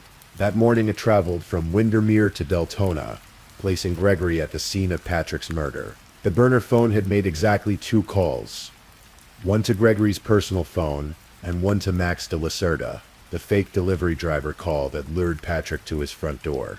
The evidence was circumstantial, yes. There was no murder weapon recovered, no DNA, no eyewitness placing Gregory at the scene. But the circumstantial evidence was overwhelming, a web of facts that all pointed in one direction. Less than 48 hours after Patrick's murder, Gregory Bender was charged with first-degree premeditated murder. Justice moves slowly. Patrick died in February 2018. Gregory Bender's trial didn't begin until May 2021, more than 3 years later. For Jessica, those years were a blur of grief and waiting. Patrick's family presented her with the engagement ring he'd designed for her during her 30th birthday celebration. 2 months after his death, she wore it constantly, not as a symbol of what was, but as a reminder of what should have been. The trial lasted 4 days. The prosecution, led by Assistant State Attorney Ashley Terwilliger and Andrew Urbanek, presented their case methodically. They called Jessica to testify. She was the star witness, describing Gregory's possessiveness, his threats, his inability to let her go. She read text to the jury where Gregory had threatened Patrick. She played voicemails where his voice carried that chilling certainty. She explained the phone calls on the morning of the murder, how she knew immediately something was wrong. The defense tried to undermine Jessica's credibility. Gregory's attorney, Richard Parker, presented secretly recorded videos from November 2017 footage. Gregory had paid a private investigator to capture. The videos showed Jessica and Gregory at restaurants, having lunch, having dinner, Gregory touching her hand, kissing her head. Why, the defense asked. Would Jessica be dining with Gregory if she was happily moving on with Patrick? Jessica explained. Gregory had told her he was upset, that he needed closure, that if she agreed to meet with him, he would leave them alone. She went because she was afraid of what he might do if she didn't. She went to try to calm him down, to protect Patrick. The defense argued that everything in Gregory's notebook was just fantasy, that people shouldn't be convicted for their worst thoughts simply because they wrote them down. This case is about the difference between a fantasy and reality, Parker told the jury. But the prosecution countered with the cell phone evidence placing Gregory near the crime scene, with the burner phone that only ever called 2 numbers, with the matching ammunition, with the detailed plan that corresponded exactly to how Patrick was killed. Dame Maura testified about finding the notebook, about Gregory's dismissive response when she confronted him. Detective Weaver testified about the investigation, about finding the crumpled papers in the trash bin, about how every element of the written plan matched the actual murder. On May 28, 2021, after deliberating for approximately 2 hours, the jury returned their verdict: guilty of first-degree premeditated murder. There was no question of sentencing. In Florida, first-degree murder carries an automatic sentence of life in prison without the possibility of parole. Jessica sat in the courtroom and watched as the verdict was read. She wore Patrick's engagement ring. She watched Gregory's face as he learned he would die in prison. "We finally did it," she said afterward. "We got the guilty verdict."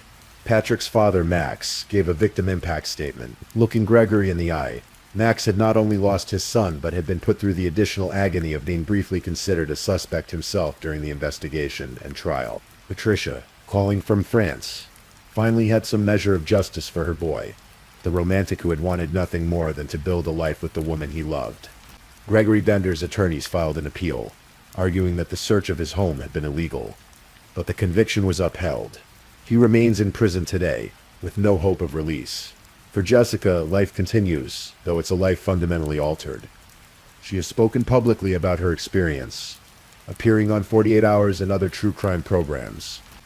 She continues to wear Patrick's engagement ring. "Patrick will always be the love of my life," she says. "I wear it because I will go on for Patrick. I will live in his happy memories close to my heart." The case raised important questions about the efficacy of restraining orders. Gregory had been ordered to surrender his firearms when the restraining order was issued in December 2017. He never did, and without probable cause for a search warrant, law enforcement had no authority to seize those weapons. If they had, Patrick might still be alive. Jessica and Patrick's family have expressed anger and frustration about this failure. "It failed us," Jessica told reporters. "It failed Patrick." The story of Patrick de la Cerda is a reminder that some people cannot accept when a relationship ends. An obsession can calcify into something monstrous. That jealousy unchecked can become murderous rage. It's a reminder that restraining orders are only as good as their enforcement. That threats should always be taken seriously. That love can sometimes make us vulnerable to people who should never have had access to our hearts. And so we come to the end of Patrick's story. A story that should have had decades more chapters, that should have included wedding vows and children's laughter and growing old together. Instead, it ended on a Tuesday morning in February, with a young man answering his door, expecting a symbol of love, meeting instead the bullet that would end his life. Patrick de la Cerda was 25 years old. He had his whole life ahead of him. He was kind, romantic, optimistic, full of dreams. His mother remembers him as someone who loved deeply, who wanted a family, who approached life with hope and joy. His death was not random. It was not an accident. It was the culmination of one man's inability to let go, one man's transformation of love into possession, possession into obsession, obsession into murder. Gregory Bender will spend the rest of his life behind bars, but that's cold comfort to those who loved Patrick. No sentence can bring him back. No verdict can restore what was taken. Jessica continues on, living for both of them now, carrying Patrick's memory with her, wearing his ring as a promise that he will never be forgotten. And somewhere in the quiet spaces between sleep and waking, perhaps Patrick's spirit rests easier, knowing that justice was served, knowing that the man who took his life will never take another. Sleep now, dear listener. Let this story settle into your mind as you drift away. Remember that most people are good. that most love stories have happy endings, that most of us will live out our days in peace. But remember too, to trust your instincts, to take threats seriously, to understand that some people, when faced with loss, choose violence instead of healing. Remember Patrick de Lacerda, who deserved so much more time than he was given? Please, I'm just putting it out there. If you're still awake and listening, drop a comment. Let me know where you're tuning in from, the time in your part of the world, or just say something to let me know you're still with me. And of course, if you haven't already, like this video and subscribe so you don't miss the next true crime story for sleep. Now, let's move on to our fourth story.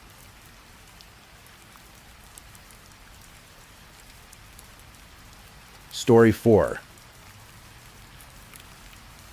Tonight, let me tell you a story that unfolded beneath the California sun, in a place where healing and hope once lived. This is a tale of ambition twisted into darkness, of trust betrayed in the most unthinkable way. So as we settle in, listen as I guide you through the tragic story of the Han family.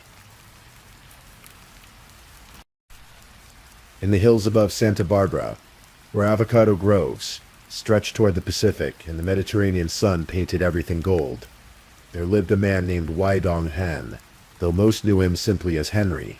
Henry Hen was born on October 6, 1958, in Beijing, China, into a family where medicine was not just a profession, but a calling passed down through generations. His grandfather had been an herbalist, his mother an ontological gynecologist, his father a dermatologist. From his earliest memories, Henry was surrounded by the art of healing, the ancient wisdom of Chinese medicine blending seamlessly with modern medical science. But Henry's childhood was not an easy one. When he was just 8 years old, the Cultural Revolution swept through China like a storm. He was separated from his parents and sister, sent away during those turbulent years when schools were closed and normalcy seemed a distant dream. Unable to attend formal classes, young Henry taught himself, his mind hungry for knowledge even in the darkest times. When the Cultural Revolution finally ended in 1976 with the death of Chairman Mao, Henry's dedication bore fruit.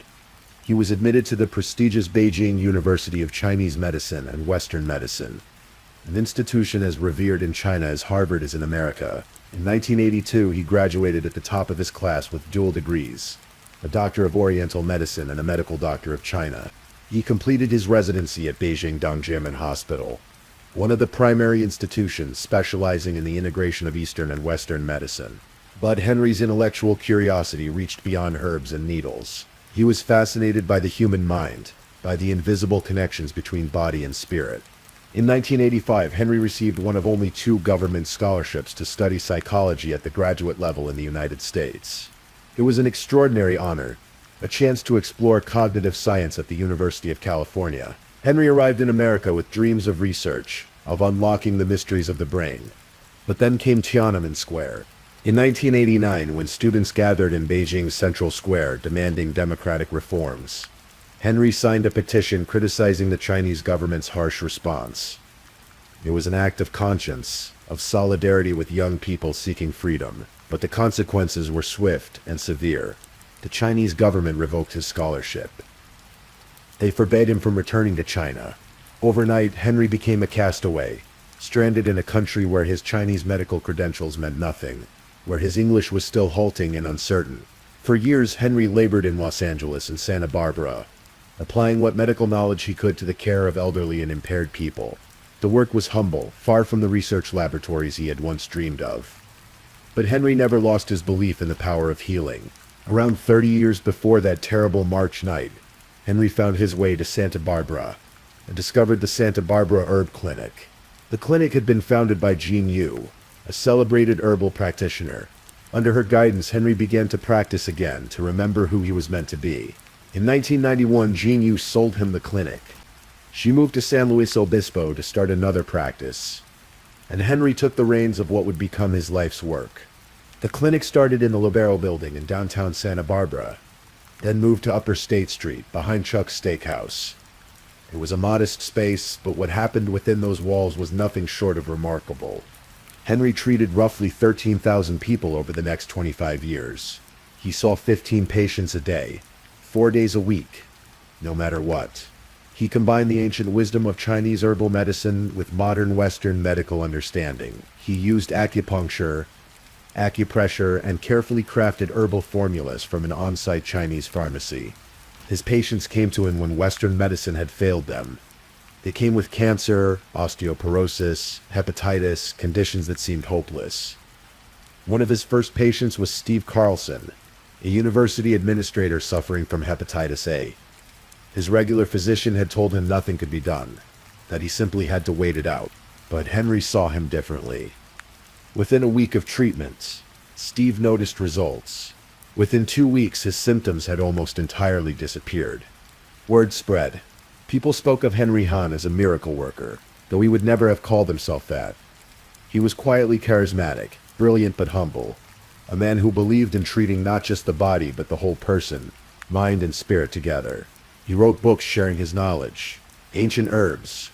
Modern medicine became widely read in alternative medicine communities. He co-authored another work called Healing Our Planet, Healing Ourselves, exploring the power of internal change to transform the external world. He was working on a third book for Random House, about integrating Chinese and Western medicine, when his life was cut short. But Henry's life was not all work. On the personal front, after an early marriage ended in separation, he opened his heart again. He met He Jae-yu, known to friends as Jenny. She was born on November 22nd, 1986. Vivacious and wise beyond her years with a hot sense of style and sharp business mind.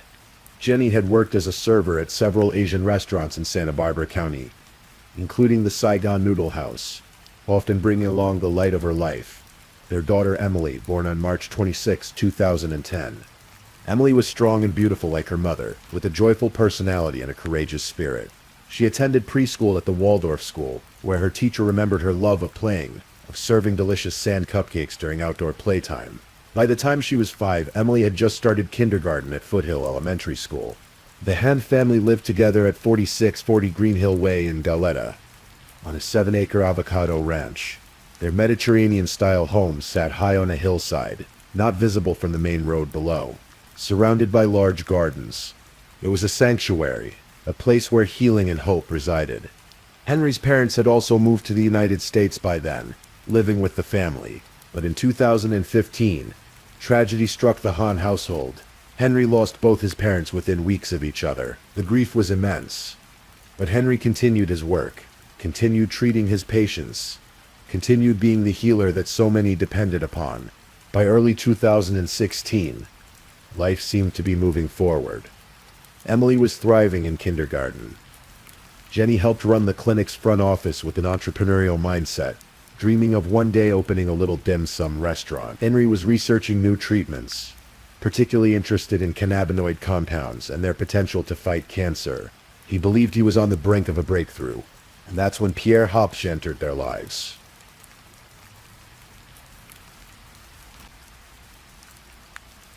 Pierre Roman Hopsch was born in the United States and raised primarily in Southern California. His background was unconventional, enigmatic, shrouded in claims that were difficult to verify.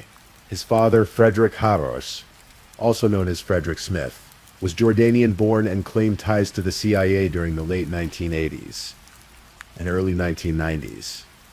Frederick had reportedly founded an oil company called Caltech International Inc., though it later dissolved. He lived a reclusive life in Oceanside, California, renting rooms in a modest home, a far cry from the wealth and intrigue his story suggested. Pierre had a half-sister, Nadine Jolie Courtney, a beauty blogger and author who appeared on the Bravo reality show Newlyweds the first year.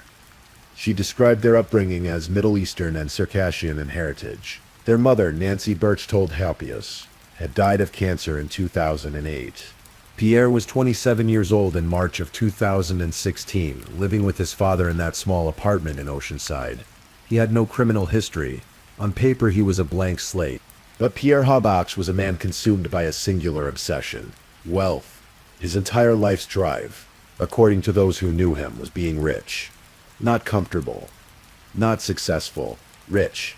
Extraordinarily, impossibly rich.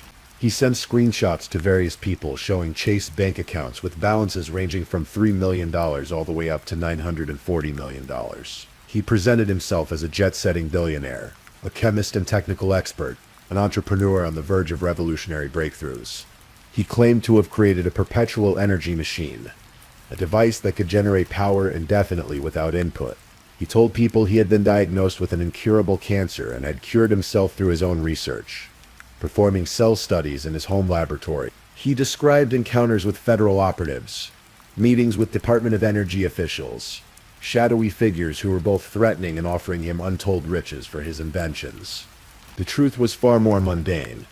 Pierre used a simple HTML editing trick, the same method teenagers use to change their grades before showing report cards to their parents. He would alter the text on a bank's website to show whatever numbers he wanted, then screenshot it. The bank accounts were fake. The wealth was an illusion, but the stories served a purpose. They made Pierre seem important, connected, valuable. They opened doors that would otherwise remain closed. One of those doors led to Dr. Henry Hahn. Exactly how Pierre and Henry met remains somewhat unclear. What is known is that by early 2016, they were discussing a business venture. Pierre had convinced Henry that he possessed expertise in cannabis chemistry, that he could help synthesize CBD-rich compounds for Henry's research into alternative cancer treatments. They formed a company called Molecular Scientific LLC, later renamed Obsidian Teradyne LLC. The prospectus listed Pierre as a chemist and manufacturing specialist. It listed Henry as herbalist and clinician. Their vision involved stem cell skin cream and cannabinoid-based cancer cures. Through this venture, Pierre met others in Henry's circle, including a man named Thomas Dedida, known as TJ. TJ was a marijuana grower from Thousand Oaks, who had also been discussing supplying CBD-rich strains to Henry. TJ described Pierre as that awkward kid who wanted to fit in, a rough-around-the-edges guy with a penchant for grandiose stories. On Monday, March 21st, 2016, Pierre walked into the Santa Barbara Herb Clinic. He bypassed the front desk in a brusque manner and said, "Henry knows who I am." He returned on Tuesday, March 22nd. That same day, Pierre and Henry signed documents for Obsidian Teradyne LLC. They were business partners now, at least on paper. Henry had no way of knowing that Pierre had already installed spyware on his computer. He had no way of knowing that Pierre had gained access to his bank account information, his social security number, his passwords and verification codes. Henry Hahn was last seen alive at 10 p.m. on March 22nd, 2016. March 23rd, 2016, dawned like any other day in Santa Barbara. The sun rose over the Pacific. The avocado trees swayed in the coastal breeze. But Henry Hahn did not arrive at his business meeting that morning. This was highly unusual. Henry was meticulous, reliable, someone who kept his commitments no matter what. When he couldn't be reached by phone, his colleagues grew concerned. Two of Henry's business associates, Ron Goldberg among them, drove to the Hahn residence around midday.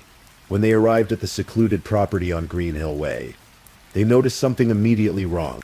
The front door was ajar. The family's cars were still parked outside. The house was quiet, too quiet, with an eerie stillness that made their hearts race. They called the Santa Barbara County Sheriff's Department and requested a welfare check. Deputies arrived and entered the home cautiously. Everything seemed normal at first. No signs of forced entry, no obvious disturbance. But when they reached the garage, they discovered a scene that would haunt even the most seasoned investigators. 3 bodies lay there, wrapped in plastic sheeting and bound with duct tape. 57-year-old Dr. Henry Hahn, 29-year-old Jenny Hahn, 5-year-old Emily Hahn, just days away from her 6th birthday.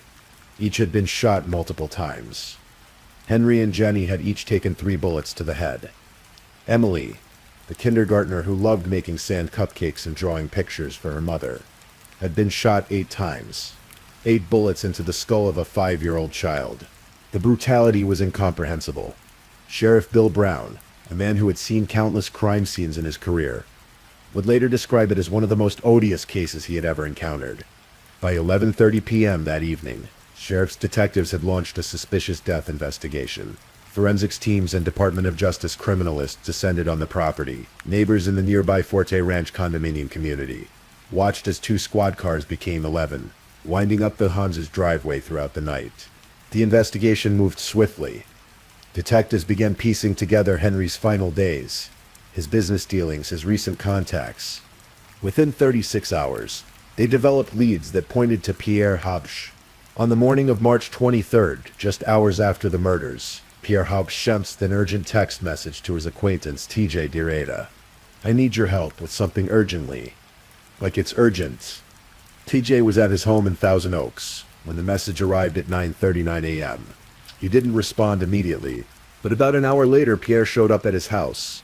They talked in the backyard, and Pierre's first words, according to TJ, were chilling.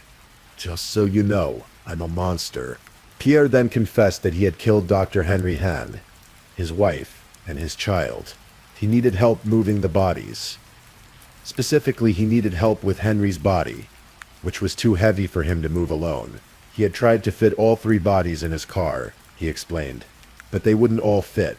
TJ testified later that he didn't believe Pierre at first.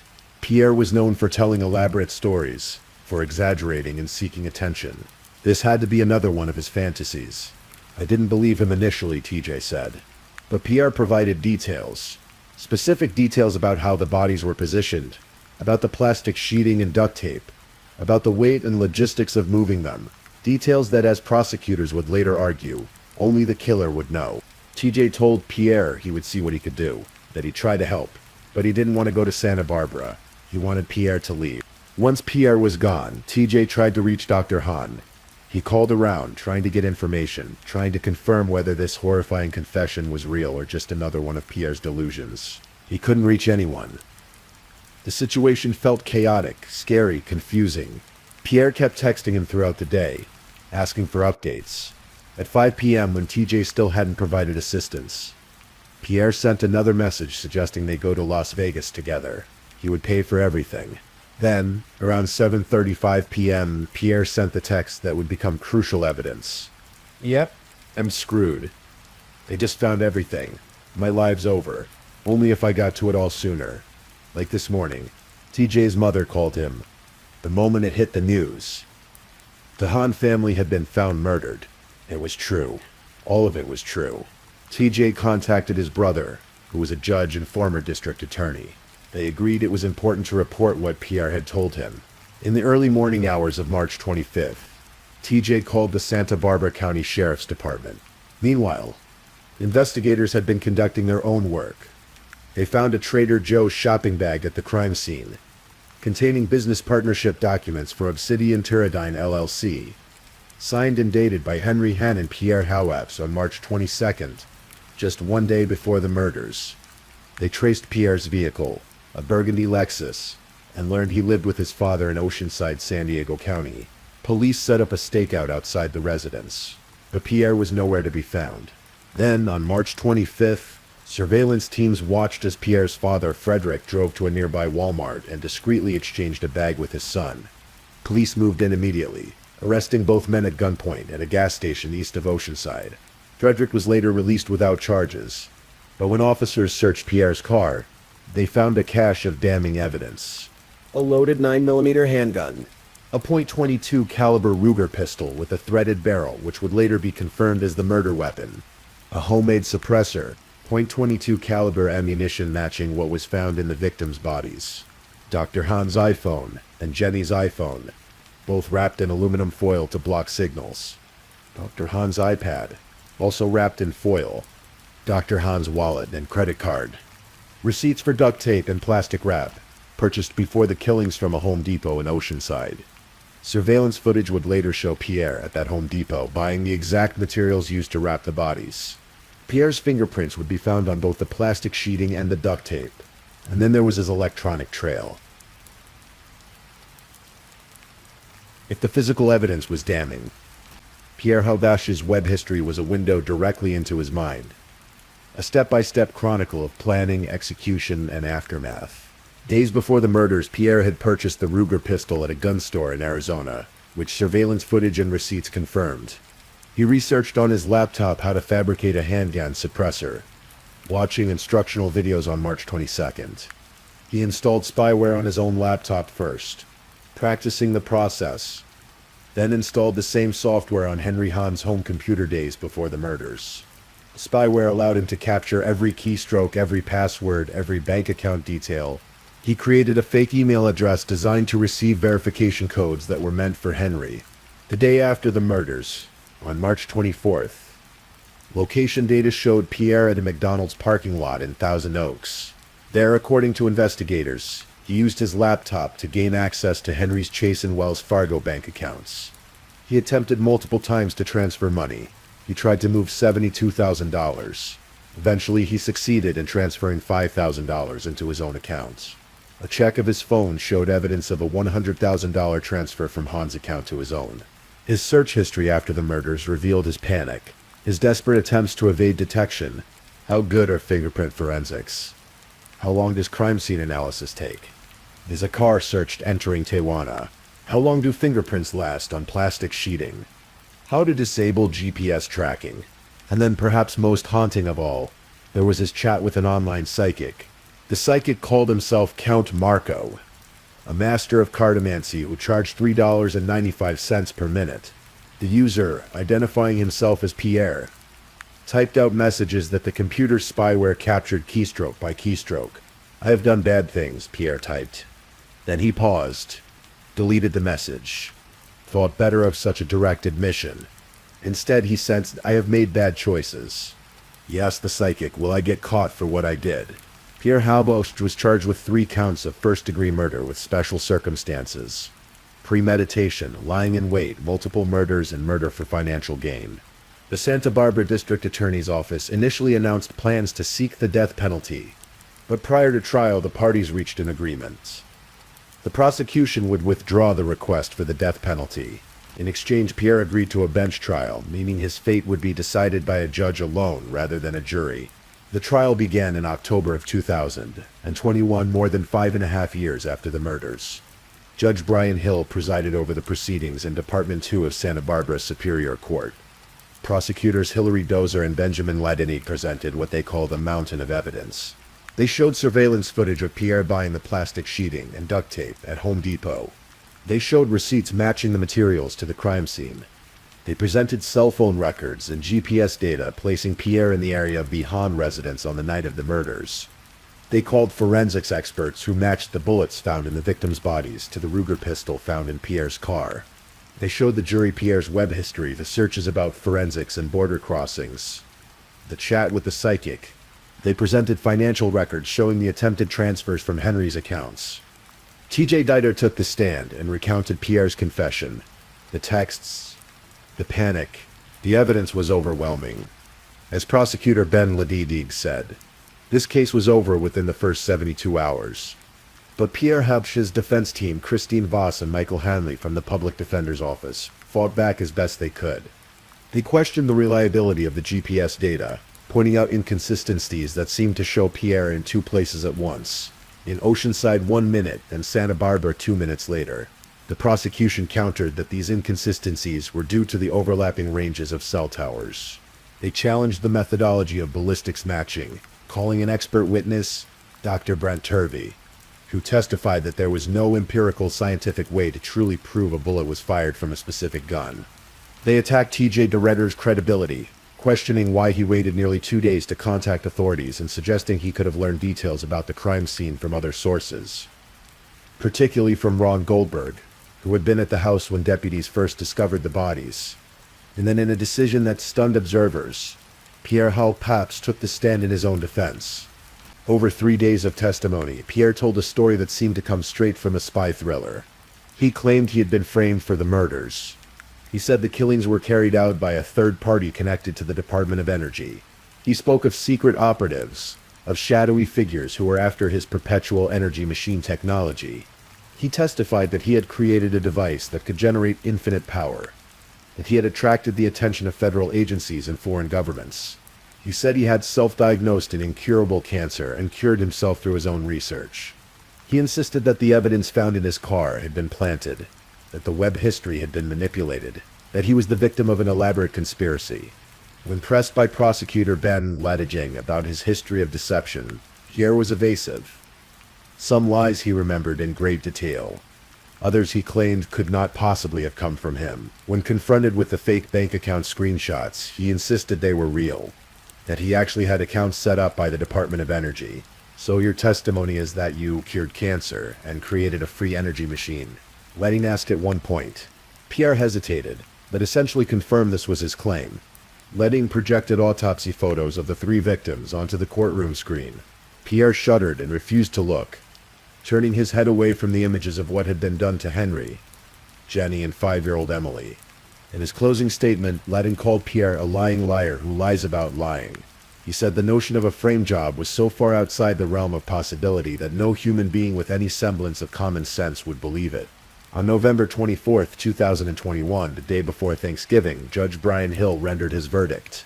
Guilty on all 3 counts of first-degree murder.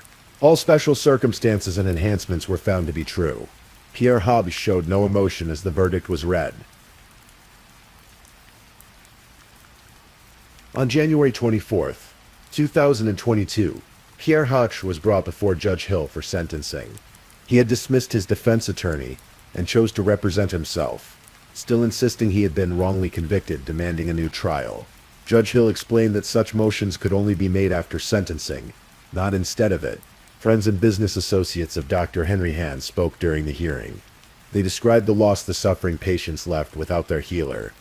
The community forever changed by this senseless brutality. Pierre spoke as well, still claiming he wasn't responsible for the murders, still denying any involvement, even as he acknowledged that Henry had been a good person.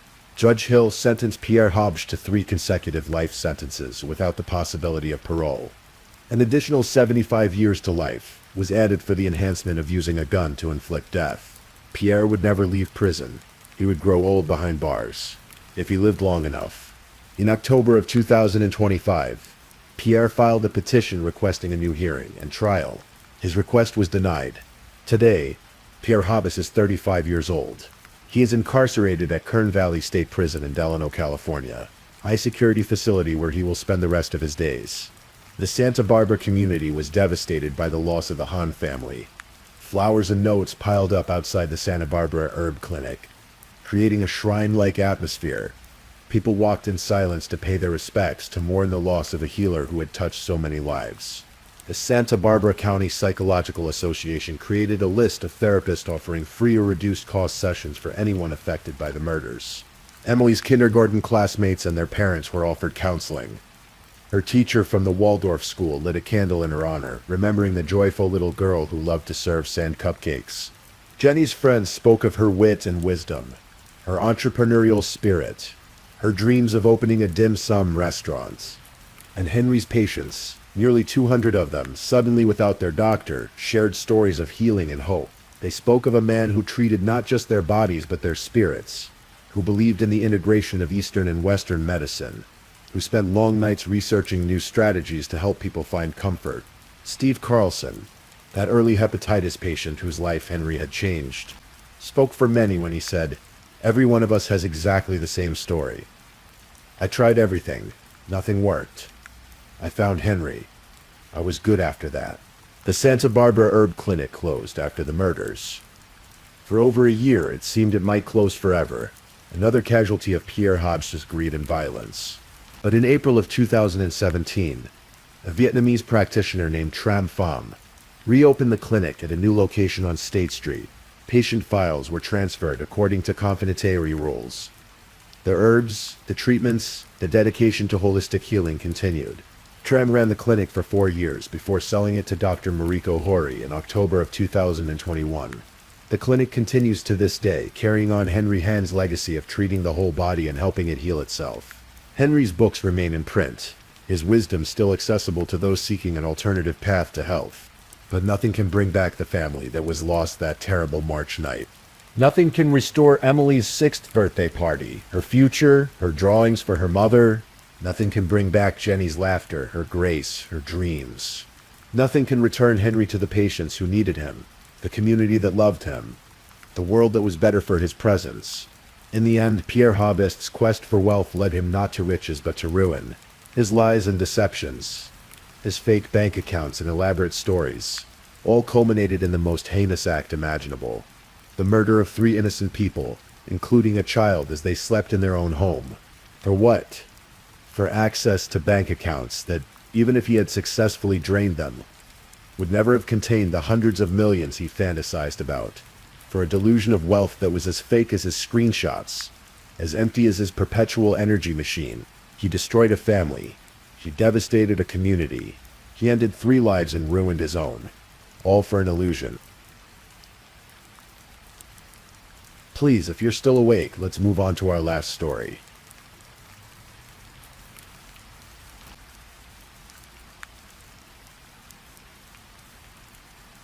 Story 5. Tonight we're going to journey through a story that's both tragic and deeply human. A story about love that turned to darkness. About a woman who devoted her life to caring for others. And about the fragile boundaries between hope and despair. This is the story of Patricia Burns. Lake Luzerne is the kind of place people dream about when they imagine escaping the chaos of city life. Nestled in upstate New York, it's a small, peaceful town where summer brings campers to the pristine waters and thick forests. The kind of place where neighbors know each other's names, where children ride their bikes down quiet streets, and where the sound of crickets fills warm evenings. It was supposed to be a sanctuary, a fresh start. For Patricia Burns, it represented hope. After years of turmoil, she'd moved to Lake Luzerne, seeking peace. She rented a modest second-floor apartment on Lake Avenue, a quiet street where you could hear the wind moving through the trees. It was small, but it was hers, a place where she could rebuild her life, where she could finally breathe. Patricia was 42 years old in the winter of 2013. Those who knew her described her as a fireball of energy, someone who moved through life with purpose and passion. She had worked for years as a nurse's aide, most recently with community hospice in Saratoga County. It was demanding work, the kind that required not just skill but genuine compassion. Patricia sat with people in their final days. She held their hands. She brought comfort when there was little left to give. Her coworkers remembered her as outstanding. Someone who treated every patient with dignity, who never rushed, who understood that these moments mattered more than anything else.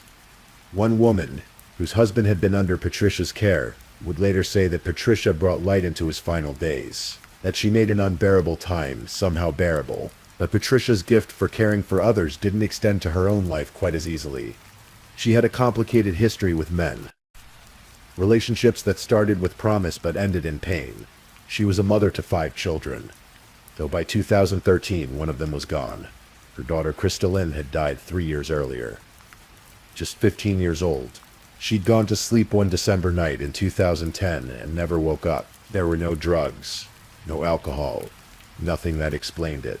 Just a beautiful, perfect teenage girl who slipped away in the night. The kind of tragedy that leaves a permanent hollow space in a family. Patricia's surviving children were her world. There was Nicholas, her oldest, Megan Jenkins, 22, strong-willed and protective. And then there were her 2 youngest daughters, with Clifford Burns, Harley, 15, and Autumn, 14. 2 girls who were about to have their childhood shattered beyond repair. Patricia first met Clifford Burns in the most ordinary way. She was working at a Dunkin' Donuts, one of those drive-through windows where you hand coffee to strangers and exchange brief pleasantries. Clifford became a regular. Day after day, he'd pull up in his vehicle, order his coffee, and linger just a moment longer than necessary to talk to Patricia. Eventually, he asked for her number. She gave it to him. At first, Clifford seemed like exactly what Patricia needed. He was a businessman who ran his own tree service company. He seemed stable, financially secure. He was an avid fisherman who loved the New York Mets with a passion that bordered on obsession. He had a custom motorcycle and a sense of adventure. They married in 1997, blending their families together. For a while, there were moments of genuine happiness. Trips to Times Square, motorcycle rides on sunny afternoons, family photos filled with smiles, 2 daughters, Harley and Autumn, who seemed like they might grow up in a stable, loving home. But beneath the surface, something was wrong. Very wrong. Clifford Burns had grown up witnessing violence. His own father, James Burns, had a history of extreme domestic abuse. In 1981, James shot Clifford's mother in Schenectady. She survived. Then, 3 years later, James abducted her during a domestic dispute. When a colony police officer responded to the scene, James Burns shot him too. The officer survived, but James Burns didn't. He turned the gun on himself during a standoff with police. ending his own life.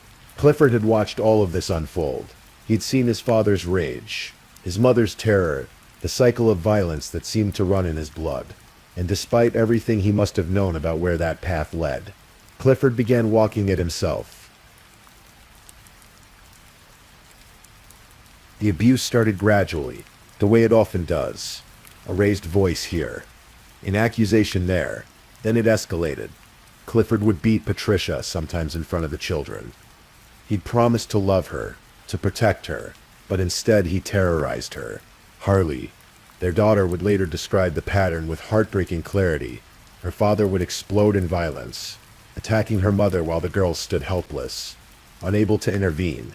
Then after the storm passed, Clifford would transform. He'd come back home and, for 2 weeks, maybe 3, he'd be the best father imaginable, buying gifts, giving the girls money, taking them places, showering them with the kind of attention that made them wonder if maybe, just maybe, things had changed. But it never lasted. 2 weeks would pass, and the same old abusive father would return. The cycle would repeat, over and over, until violence became almost normal. That's what happens in homes like this. The extraordinary becomes ordinary. The unbearable becomes what you bear. Patricia tried to leave multiple times. She and Clifford separated on and off for 5 years, but she kept going back. It's easy to judge that from the outside, to wonder why someone doesn't just leave. But leaving an abuser is never that simple. There are children involved. There are finances. There are threats. There's the history of violence that makes you wonder what might happen if you really try to walk away. For Harley, her father's grief manifested in even more rage. When she moved in with him for a period thinking maybe she could help, she discovered that without her mother there to absorb his anger, she became the target instead. He'd give her money to go shopping, play the role of doting father for a day, then something would trigger him, usually talking about Patricia, and he'd turn on Harley. He'd call her vicious names. The verbal abuse became too much. Eventually, Harley decided to move back in with her mother and younger sister. By this time, Patricia had finally decided enough was enough. She filed for divorce after more than 15 years of marriage. She got an order of protection against Clifford. She moved into that small apartment in Lake Luzerne, determined to start over. For once she was choosing herself and her daughters over the man who had spent years hurting her. But Clifford Burns wasn't ready to let go. While Patricia was trying to rebuild her life, she made another unfortunate choice in men. She began dating a man named Ted Backus, a Lake Luzerne resident who seemed initially like a better option than Clifford. He wasn't. In February of 2013, 10 months before Patricia's death, Ted Backus was arrested. According to authorities, he assaulted Patricia during a dispute, then fired a gun into the ceiling of his Lake Avenue apartment before barricading himself inside for a standoff with police. The case made local headlines for a particular reason. Ted Backus was the brother of 2 Warren County Sheriff's deputies. There were whispers about special treatment, about how someone connected to law enforcement might get a lighter hand. Eventually, Backus pleaded guilty to 1 misdemeanor gun charge. He got probation and was ordered to stay away from Patricia Burns. This infuriated Clifford Burns. In his mind, Ted Backus had committed violence against Patricia. His Patricia had gotten away with it.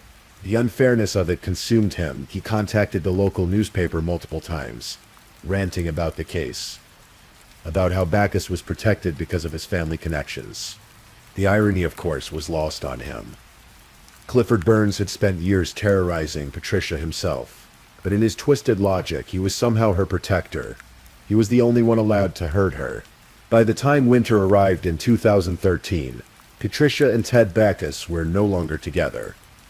Patricia had moved on. She was dating someone else now, a neighbor, someone who treated her with kindness. She was working at community hospice, working part-time at an art supply store called Sauve Faire on Broadway. She was making plans for the holidays with her daughters. She was for the first time in years building something that looked like peace. But Clifford Burns was unraveling. In the days leading up to Christmas 2013, Clifford Burns received some news that pushed him past whatever edge he'd been clinging to. He learned that Patricia had reported him for being behind on child support payments. He'd been notified that he might face consequences, possibly even arrest, possibly have his driver's license suspended. For a man who'd spent years exerting control over Patricia through violence and intimidation, this was unbearable. She was asserting her independence, using the legal system against him. In his mind, she needed to be punished for this defiance. On December 22nd, 2 days before Christmas, Clifford sent a text message to his daughter Harley. It was cryptic and disturbing. "I have a special gift coming soon. Something for everyone to talk about, and it will be hand-delivered on foot, not by car." Harley, just 15 years old, read that message and understood exactly what her father was implying. She responded with desperate, mature beyond her years pleading. "Get it together. I know what you think you want to do, and believe me, that won't end well. The only reason you feel so bad is because of what happened between your parents. You haven't ever got the time to grieve." A teenage girl trying to talk her father down from murder, trying to save her mother's life with a text message. It didn't work. On Christmas Eve, Clifford Burns made his preparations. He dressed in full camouflage, the kind hunters wear in the woods. He armed himself with a hunting knife, and he left a note at his Niskayuna home, a note that bequeathed his possessions to his daughters. It read like a suicide note, like the words of a man who didn't expect come back. Later, his lawyers would argue that Clifford left that note because he planned to violate the order of protection to see his daughters and thought he'd be arrested. But the district attorney saw it differently. She saw it as evidence of premeditation, evidence that Clifford Burns knew exactly what he was about to do. It was early evening on December 24th when Patricia Burns stood in her small kitchen, preparing dinner for herself and her daughters. Christmas Eve, a time that's supposed to be filled with warmth and anticipation, with the gentle comfort of family tradition. Outside, the winter sun had already set. Lake Luzerne was quiet, peaceful. Most families were inside their homes, wrapping last-minute presents or setting out cookies for Santa Claus. Then came the knock on the door. Patricia went to answer it. Before she could react, a masked man forced his way into the apartment. He wasn't there to talk. He wasn't there to plead or reason or even to say goodbye to his daughters. Clifford Burns was there to kill his wife. He attacked Patricia immediately, stabbing her with the hunting knife he'd brought. Patricia's daughter, Megan Jenkins, 22 years old, heard the commotion and rushed to help her mother. She threw herself between Patricia and the attacker, trying desperately to fight him off. During the struggle, Megan managed to pull away the mask. It was Clifford, the girl's father, Patricia's husband of 15 years. Clifford stabbed Megan repeatedly in the arms. The wounds were deep, one of them cutting all the way to the bone and narrowly missing a major artery. But Megan kept fighting, kept trying to protect her mother, even as her own blood poured onto the floor.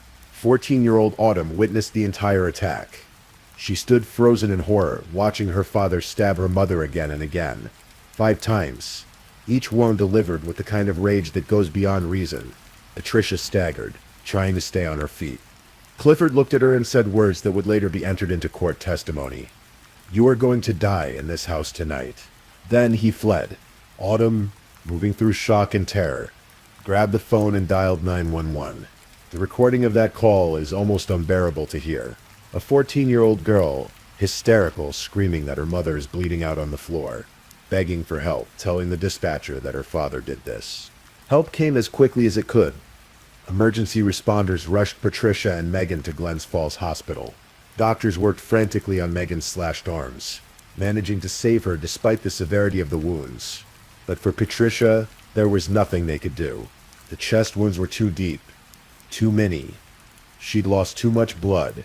Harley Burns, who'd been elsewhere when the attack happened, arrived at the hospital and begged to see her mother. A nurse tried to stop her, tried to spare her the sight. "You don't want to see her like this," the nurse said gently. But Harley pushed past. "I don't care," she said. "I want to feel my mom's hand. I want to feel her warmth." She held her mother's hand as Patricia's body cooled. The warmth was already fading. Patricia Burns was pronounced dead on Christmas Eve, 2013. She was 42 years old, a mother of 5, a hospice nurse who'd spent years bringing comfort to dying strangers, but couldn't find safety in her own home. After stabbing Patricia and Megan, Clifford Burns got into his vehicle and drove away from Lake Luzerne. Police were already looking for him, already broadcasting his description. They didn't have to look long.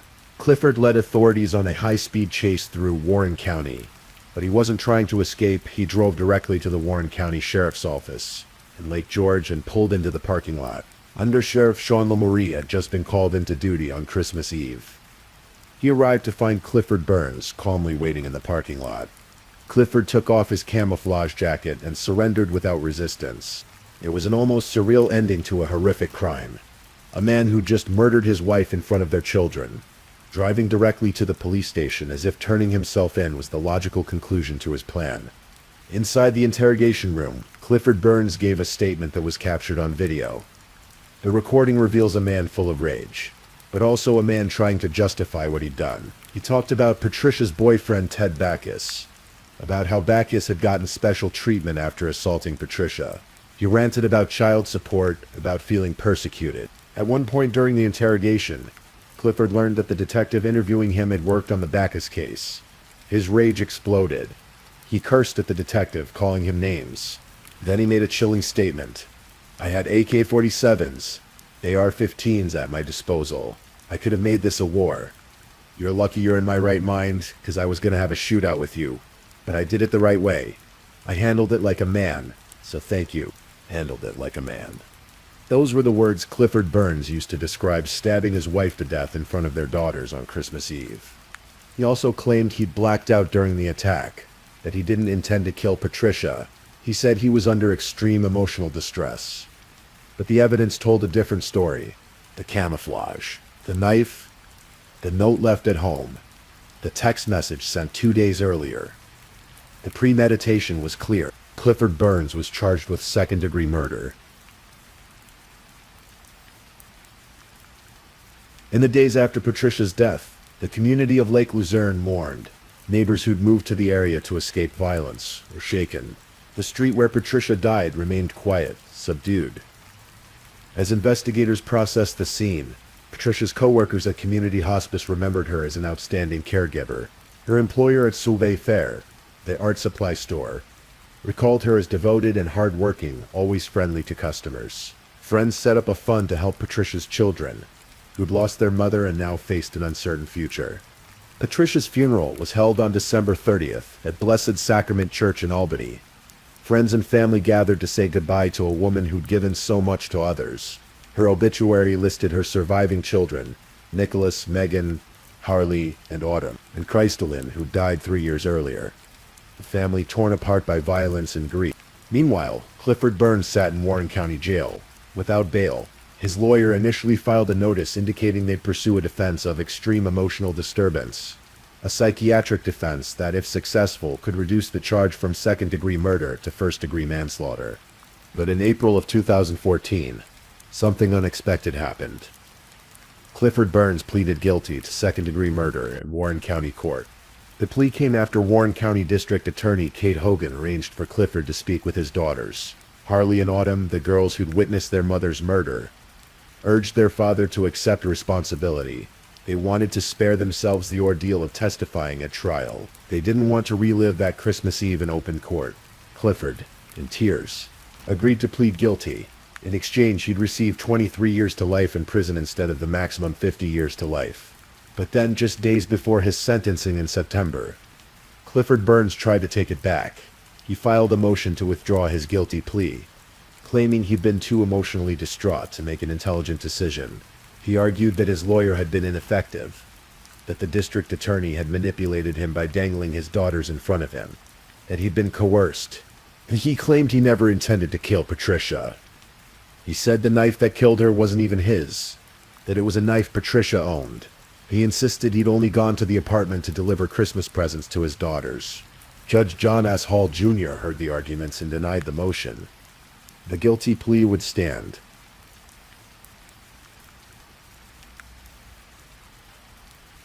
On September 5, 2014, Clifford Burns appeared in Warren County Court for sentencing. 15-year-old Harley Burns stood before the court and addressed her father. The details of what she said aren't fully public, but the impact was visible. Clifford Burns reacted emotionally as his daughter spoke, likely hearing about the devastation he'd caused, the childhood he'd stolen from her and her sister. District Attorney Kate Hogan presented evidence of premeditation, the note left at Clifford's home, bequeathing his possessions to his daughters as if he knew he wouldn't return. The text message sent 2 days before the murder, the fact that Clifford arrived at Patricia's apartment wearing camouflage and carrying a knife. Clifford's lawyer, Garfield Raymond, argued that the knife wasn't brought by Clifford but was owned by Patricia.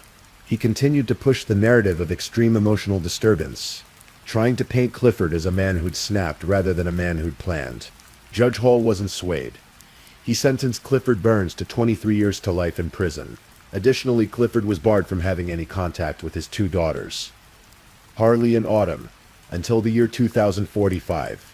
The girls would be middle-aged women before their father could legally contact them. Clifford Burns was sent to Clinton Correctional Facility in Dannemora, New York, a maximum security prison. He would be eligible for parole in 2036, more than 2 decades away. His lawyer promised to appeal. Clifford Burns didn't give up. In 2015, his case went before the state Supreme Court Appellate Division. His lawyer, Matthew Hugg, argued that Clifford had been coerced into pleading guilty, that the meeting with his daughters had left him too emotionally distraught to make a rational decision. He wanted to argue extreme emotional distress from the beginning, but the district attorney dangled his daughters in front of him, and they all talked him into taking the plea. Hugg told the court, District Attorney Kate Hogan countered that Clifford had been represented by counsel during the plea. He'd been asked repeatedly if he understood what he was doing, and if he wanted to plead guilty. He'd said yes every time. The plea deal had spared his daughters the trauma of testifying and had given him a sentence far less than the maximum. His attorney said it was what he wanted. Hogan stated simply. The appellate court reviewed the case and issued its decision in November 2015. The justices found no merit in Clifford's claims. They noted that his daughters had urged him to accept the plea deal to spare them the ordeal of a trial, and to avoid the potential 50-year sentence. They found that Clifford had been competent at the time of the plea, that he'd been properly advised by counsel, and that there was no evidence of coercion. The conviction stood. There would be no new trial. Clifford Burns remained in prison, his appeals exhausted, his claims rejected. Years have passed since that terrible Christmas Eve. The story of Patricia Burns faded from headlines, replaced by other tragedies, other crimes. But for the people who loved her, the loss never fades. Her daughters grew up without their mother. Harley and Autumn, who witnessed the attack, carry those memories with them. Megan Jenkins, who fought so bravely to protect Patricia, bears the physical and emotional scars. Nicholas, Patricia's oldest, lost the woman who'd given him life. The community of Lake Luzerne, that peaceful haven where people go to escape violence, was reminded that darkness can find you anywhere, that orders of protection are just pieces of paper, that sometimes, despite every warning sign, tragedy comes anyway. Patricia Burns spent her career caring for people in their final moments. She understood death intimately, professionally. She held the hands of strangers as they left this world, offering them dignity and comfort. But when her own moment came, it wasn't peaceful. It wasn't dignified. It was violent and terrifying, and happened in front of the children she loved most in the world. Those who worked with Patricia at community hospice remember her treating every patient with the utmost compassion. She never rushed. She never treated death as routine. Even though she saw it constantly, she understood that these moments mattered. Her own death mattered too. Not just because of the crime itself, but because of who she was. A mother, a caregiver, a woman who brought light into dark places. Clifford Burns sits in Clinton Correctional Facility, maintaining his claims of innocence, insisting he never meant to kill Patricia. But the evidence speaks clearly. The premeditation, the violence, the words he spoke as he stabbed her. You are going to die in this house tonight. He will likely die in prison. He won't be eligible for parole until 2036, when he'll be 68 years old. By then, his daughters will be well into middle age. They may choose never to see him again. The orders of protection that bar him from contacting them don't expire until 2045. By then, Harley will be 47. Autumn will be 46, both potentially with families of their own. Children who will never know the grandfather who murdered their grandmother. It's late now. The story is told. Patricia Burns lived 42 years. She worked hard. She loved her children. She tried to find happiness and safety and never quite found either. On Christmas Eve, most people think about miracles and joy. about children's laughter and the comfort of tradition. But for Harley and Autumn Burns, for Megan Jenkins, Christmas Eve will forever be the night their mother died. The night their father became a murderer. The night their childhood ended in blood on a kitchen floor. There are no easy answers here. No simple explanations for why Clifford Burns chose violence. Domestic abuse is complicated, rooted in control and rage, and patterns that often span generations. Clifford watched his own father terrorize his mother. Then he did the same to Patricia. The cycle repeated until it ended in murder. Perhaps that's the lesson, if there is one, that violence begets violence. That trauma unhealed becomes trauma inflicted. That orders of protection and legal systems and good intentions sometimes aren't enough to keep people safe. Patricia tried to leave. She did everything right. She got the divorce. She got the order of protection. She moved to a new town. She built a new life. And still, Clifford Burns found her. Still, he killed her. That's the reality of domestic violence. The most dangerous time for a victim is often when they try to leave, when they assert their independence, when they say enough. Patricia said enough, and she paid for it with her life. But her story doesn't end with her death. It continues in her children, who survived and who carry her memory. It continues in the patients she cared for, who died with dignity because Patricia was there. It continues in the coworkers who remember her compassion, in the friends who recall her energy and laughter. Clifford Burns took Patricia's life, but he couldn't take her legacy. Let this story settle now. Let it drift into the quiet corners of your mind as sleep approaches. Patricia Burns was real. Her suffering was real. Her death was real. But so was her life. So was her kindness. So was the light she brought into dark places. Remember her not just as a victim, but as a person, a mother, a nurse, a woman who deserved better than she got. Thank you for listening to tonight's true crime story.